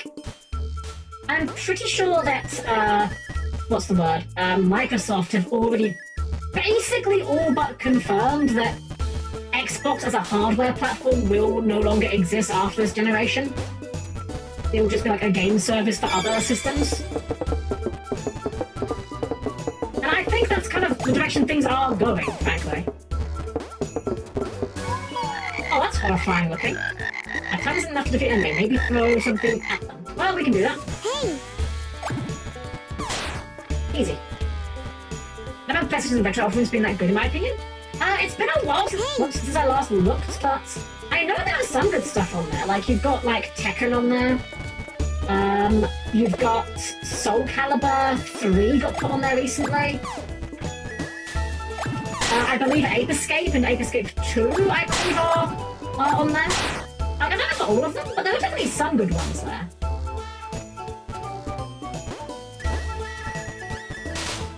If anything, this might be a gen that goes on for a lot longer until shortages get solved. True, actually, yeah. If the Steam Box ever releases. Oh, yeah, the Steam Box is going to be a game changer, I think. Assuming, like... Okay, I'm not saying that there's any reason to think it won't. But, you know, it will be a game changer assuming that everything that's been said about it is true, you know? Again, I don't think Valve would be, like, intentionally trying to mislead consumers by any means, but... It's easy to say things without... Oh, we just shoot something at that guy. Dang it. Ooh, you know. Ah, nope. Ah, interesting. Oh, the spikes that hit me from inside there. That's weird. Can't fish you up. Death Water. Ready to remove phones. I don't think I could ever imagine phones replacing... Like, I don't think I could imagine phones becoming the core gaming experience for anyone. No, let me rephrase that more. I don't think they would ever replace consoles or PCs. Purely because phone controls suck ass.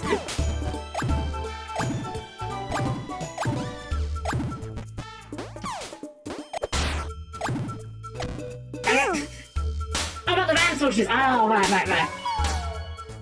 Yeah.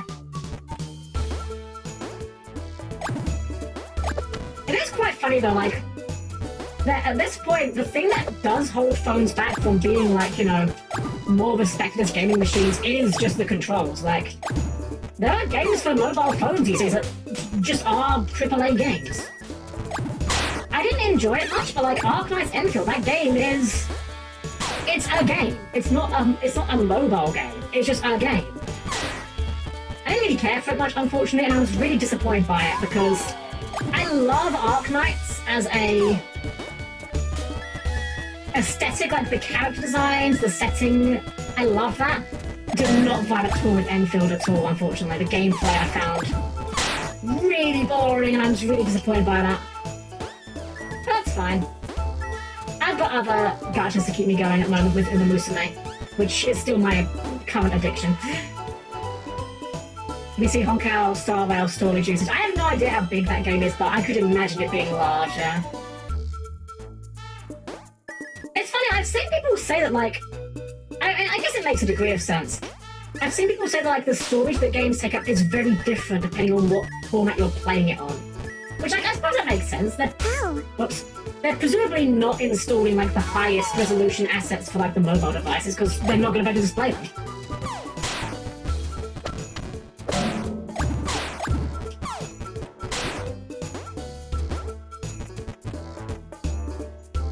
I'm just everyone thought Apple charging $200 for more storage. Man, I have no love for Apple in any way, shape or form. I know some people who swear by their MacBook, swear by their iPhone. Couldn't be me, I'm sorry. I know that the MacBook does some things very well, but I don't think you could convince me that you're paying for anything beyond the name.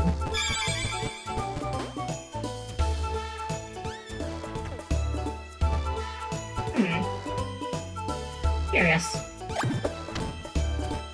Hey!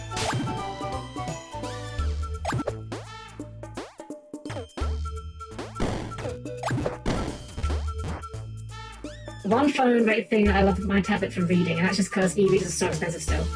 But I've never actually been able to try out like a proper e-reader, to be honest. I had a tablet years ago, funnily enough, before I had a proper phone. Sure, that works. Before I had a proper phone, I had a tablet that I actually used as a fake grand order machine. Yomi got me into Fate Grand Order. It's her fault. And I literally just went out and bought like a cheap tablet just to play Fate Grand Order on. I don't even know where it is now. It presumably doesn't work anymore, I'd imagine. And the funny thing was, like the next year, I think it was, I did get a proper phone because I wanted one for my Japan trip. So, whoops. You know, value well spent, I guess. I love Fate in general. I have a tattoo on my hand of Shiro's. Oh, that's a cool tattoo to have. My relationship with Fate is complicated. I think Fate as a concept is really fucking cool. But I got really burnt out on Fate Grand Order because I liked the story at first. And I liked the gameplay fine. I thought the gameplay was kind of neat. I do think that it's still got one of the more interesting gameplays for a gacha.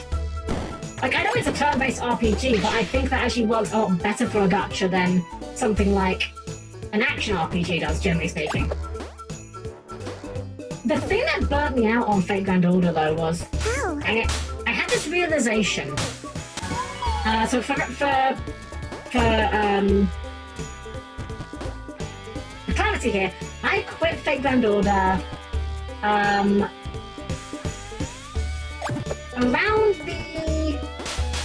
the Lost Belt with Khan, was that his name? His name?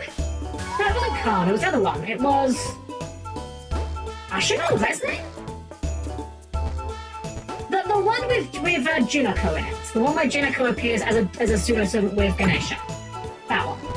I quit around that point because I had this realization, which was just that by that point in the game, 90% of the storytelling was just the game throwing proper nouns at you and pretending they meant something.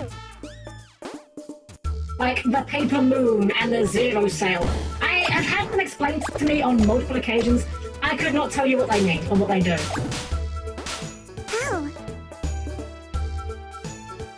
I say it from Gacha in general, quit Genshin around when Inazuma was still new. See, I don't think it, okay, I don't like Gacha. Like, I would be way happier if Gacha as a business model ended. I don't think Gacha is, like, inherently an indicator that a game is going to be bad. But for me, at least, it does dramatically raise how good the game has to be for me to want to stick with it. Damn it.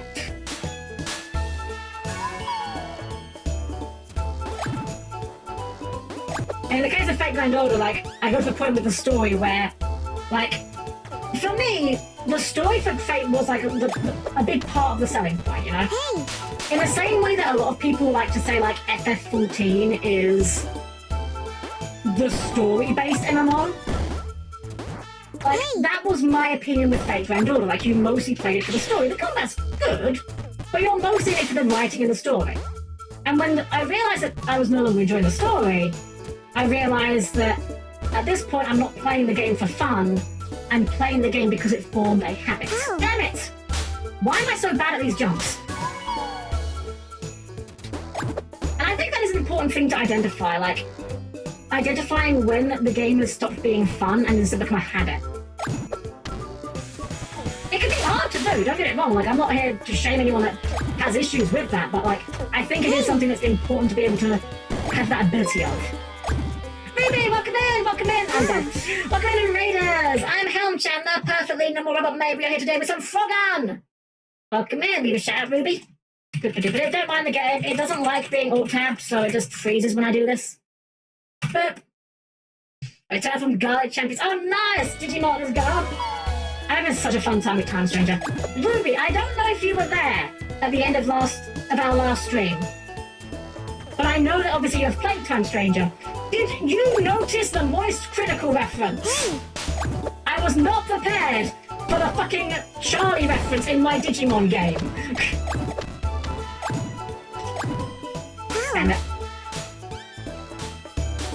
Fucking absolutely sent me based localization team. We were just chatting about gachas and like learning to differentiate between a game you're playing for fun and habit. I think that's an important thing. Have you had a fun time with DLC though? And of course, as always, if you need to rate it, I totally understand you've had your stream, you know, that tired and thirsty and whatnot, but if you'd like to learn, we'd love to have you here. Hey! We're currently in the Helm guys repeatedly trying to collect this one item arc of this game. There we go. Alright. You know, I wanna shut the fuck up for a moment, something that I don't do often enough.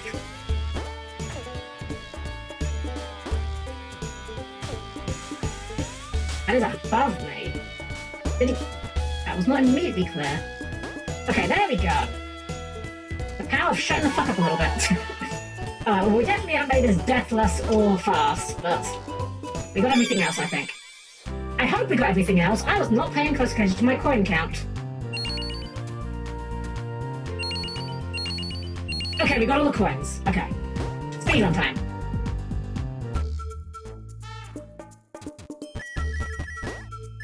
Yeah, I think when it comes to gacha games, my main gripe with them is I don't like the... How do I phrase this? I tried Genshin. I'll leave with that. I tried playing Genshin. Did not vibe with Genshin. I don't like gacha games that have, like, the character gacha and then the weapon gacha. It feels really bad to have, like, level up a weapon and a character, and then you've got to, like, get an accessory, which is also RNG. Like, I feel like Fate had, like, enough things to level for my taste. Like, you know, you level your character, level your skill, have, like, a generic piece of equipment that is used for, like, powering up. That was enough. Genshin turned me right off because there were just way too many systems to level up. Dang it. Have to restart. Again, we can't handle plot, but I was so sad by the amount of FGO was instead for being behind. That's kind of the thing with a lot of gachas, isn't it? Like, you kind of need to get in on the ground floor. I would love to know, actually, like, how many players don't do that? Like, imagine playing a game like Fate today. Like, starting it new account today, never played the game before. Like, that must be, like, borderline impossible to get into. Like, that game has systems upon systems, like, decades of power creep. Like, I don't know, I can't imagine doing it. I guess it would be like trying to get into Yu-Gi-Oh! From the ground floor today, which, like, it's doable, but it's hard. Hey! Hey!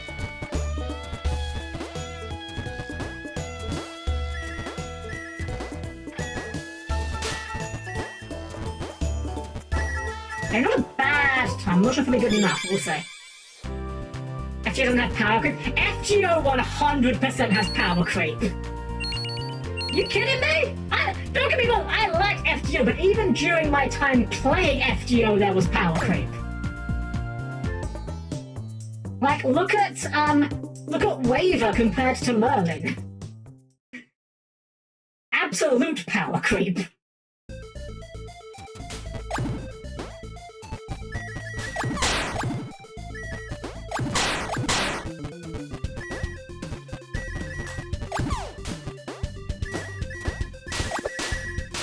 I think I saw this area in one of in the trailer actually. Looks familiar. Hey Sky, welcome in, welcome. Hope you're doing well. We disagree after play phase. Here's the thing, right? Perhaps we're talking slightly across purposes here. FGO has power creep insofar as the new servants are often in many ways better than the older ones. That doesn't make it impossible to play by any means. But often, like, you will see, like, I know they buff the older servants for sure. They do that. But at base level, like, the newer kits are just so much better, by and large.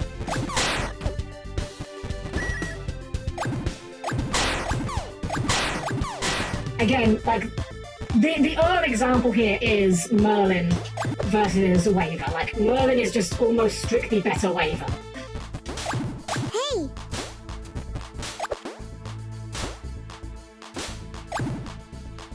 Merlin was the Kita-san Black of Fate at the time.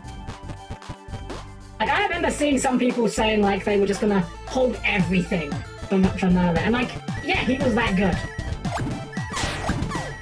was also an extreme. Oh yeah, here's the thing. Like, I'm saying they're power creep. Again, it's not power creep that you need to play the game by any means. I feel like we got everything over there. Like, I'm not saying you're getting creeped out of being able to play the game by any means.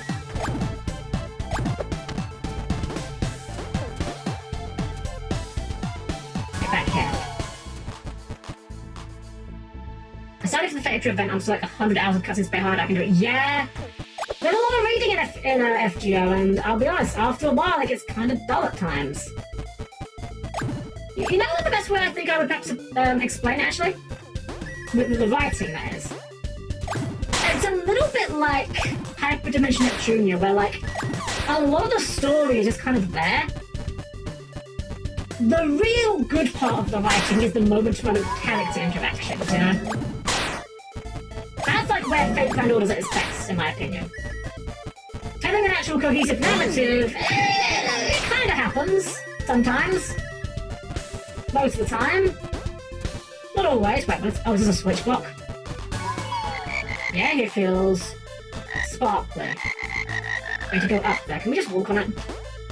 No, okay. We do need to switch, I guess.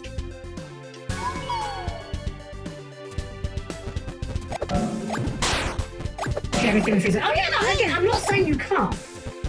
And here's the thing, like, I think with something like Fate Grand Order, the way their gameplay systems work make it feel less obvious when you're not playing very efficiently. There's not a tremendous number of times in that game where you get put on like a strict DPS check or anything like that. Whereas if you're playing an action game or an action gacha and you're playing with like weak characters or a weak team or whatever, it feels a lot more obvious when you're doing bad. Or when the character is bad, if they've got like really bad attack swings. Suppose it goes on, but it always hurt me for how long it was. Yeah, it's that same thing where, again, if you're playing it as it comes out, it doesn't feel as bad, but like, oof. Trying to just binge it all at once, it's the Realm Reborn problem for Final Fantasy 14.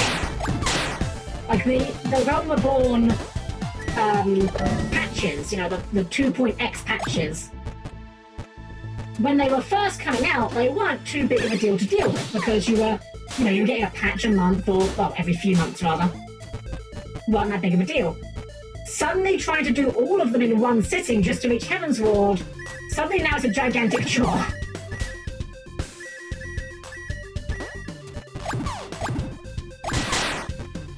Exactly, yeah, true, exactly, yeah. I like FF14. Well, like FF14. I have kind of... Oh, we didn't want to be here yet. Splooge. I was expecting quite a pain, but being here is a little bit sort of... Heaven's Ward is great. Heaven's Ward is great. I think a not inconsiderable number of people would say Heaven's Ward was the best that the game got. And I would not fight them on that.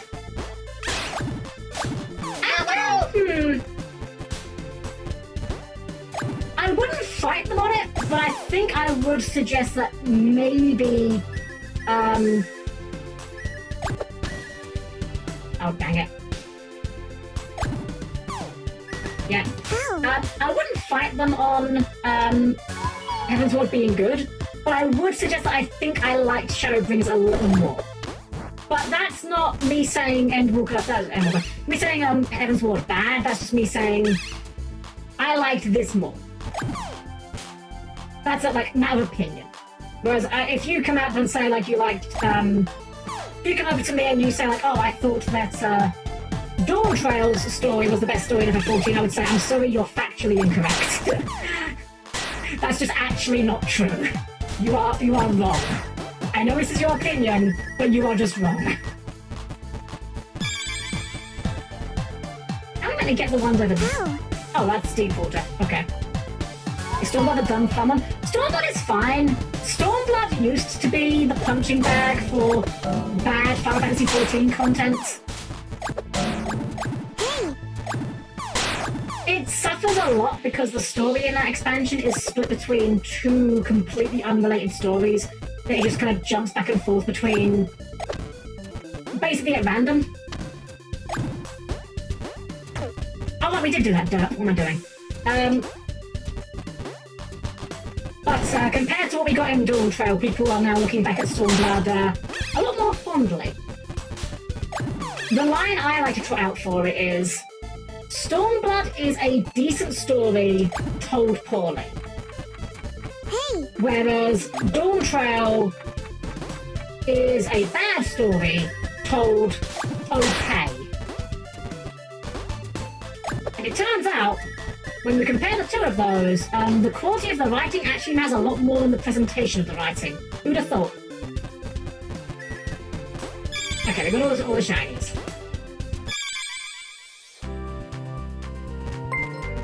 Natalia, hello! Welcome in, Raiders! I'm Helm-Chan, the perfectly normal robot maid. We're here today with some Frogun! And shut your off, Doctor! Oh, my copy pasting work. A second. Don't mind the game. It's one of those funny games that gets very fussy when it's not the centre of attention. There we are. We're getting fun with it. Oh, I'm loving this game. I'm loving this game so much that we've just been bullshitting about all kinds of stuff. That's how comfy I am with it. Hope you had a great time with your own stream, Dr. Lou. Hope you had a great time. If you need to range of course, I totally understand, but if you'd like to stick around, we'd love to have you. I'm just going to go back through this level again, nice and quick. Gotta go fast. Ow! We're going to go fast into the water. We're going for 100% completion. This is exactly the kind of game that I love going for 100% on.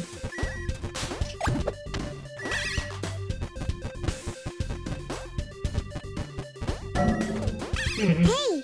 I feel like we're taking this section very slowly. Hey! It's fine, we damage boost. The only hit point that matters is the last one. Old warrior proverb.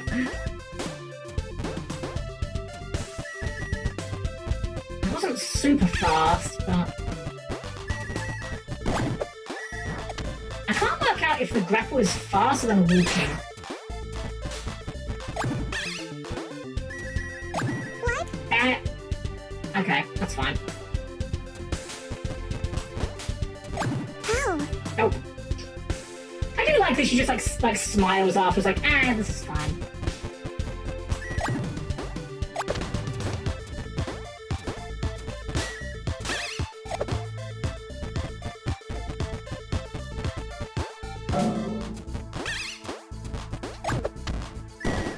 Wait a sec. Oh, that could be a big time save.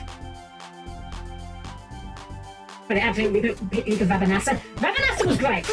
Funny enough, I am not even an FF12 enjoyer. I actually really do not care for FF12. But the Rabanasta raid series is actually fantastic.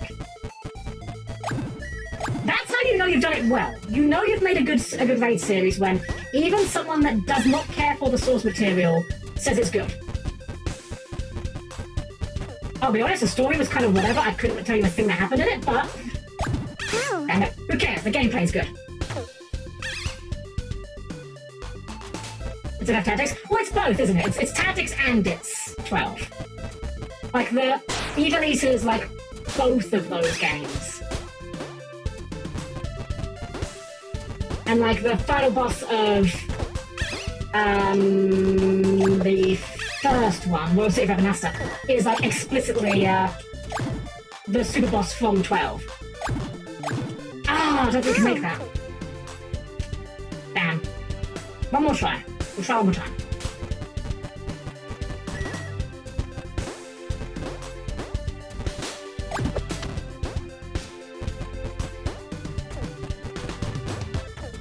I feel like this loop here feels like it's very slow. Oh, we can make that! Excellent. I'm actually just bad at video games.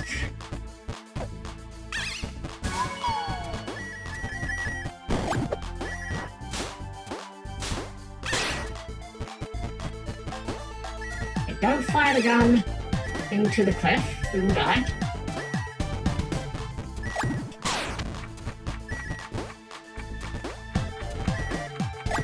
That was almost bad. I shouldn't have jumped for that, but we take those. Wasn't quick enough. I think so. I think that skips ever so lot. Yeah! There we go.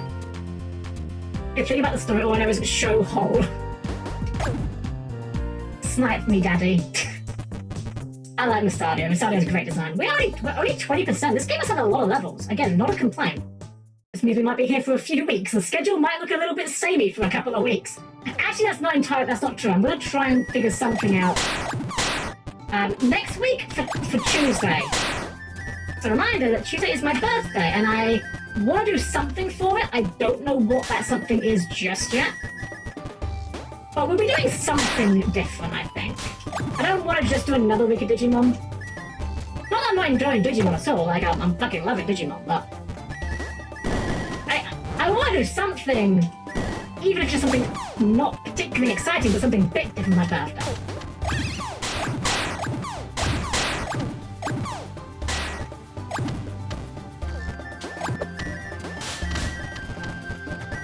I'm away from this area, though. Ah, over there. Also, I missed that coin.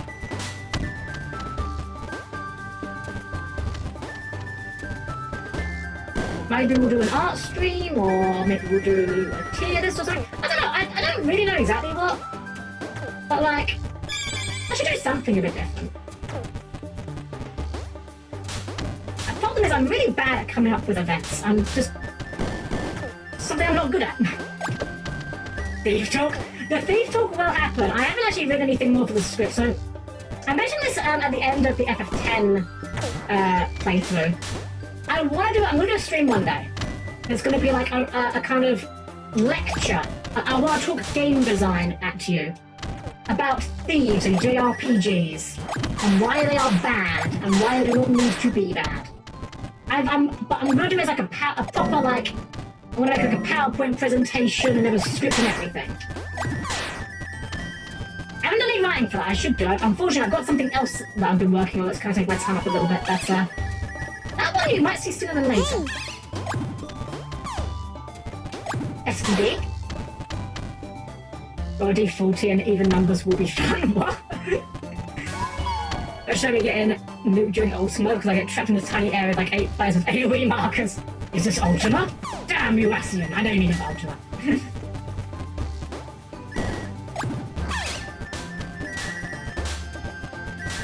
That floor. No, it's just green, okay. I was like, is that a green block? No, it's just it's the green texture.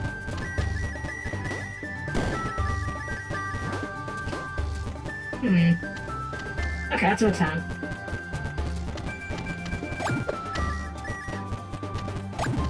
Oh, boxes! We can move boxes. I probably do need to move boxes.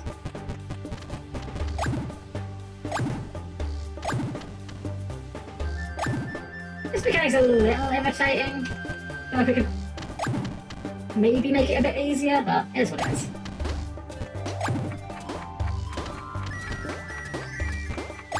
There's got to be a way to skip that for the speedrun, surely.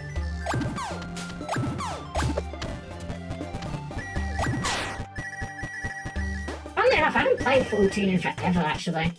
I logged on briefly when they unlocked the banner restrictions, and I haven't actually played it since then. I've said this before. I've kind of fallen out of love just a little bit with the game, just because I've played it for like ages. I've got 10,000 hours in it. Uh-oh, am I disconnecting? One moment, checking something. Fuck! We're disconnected! Oh, are you kidding me? Internet? Why would you do that to me? Okay, let's go BRB real quick, and I'm gonna see if I can resolve this.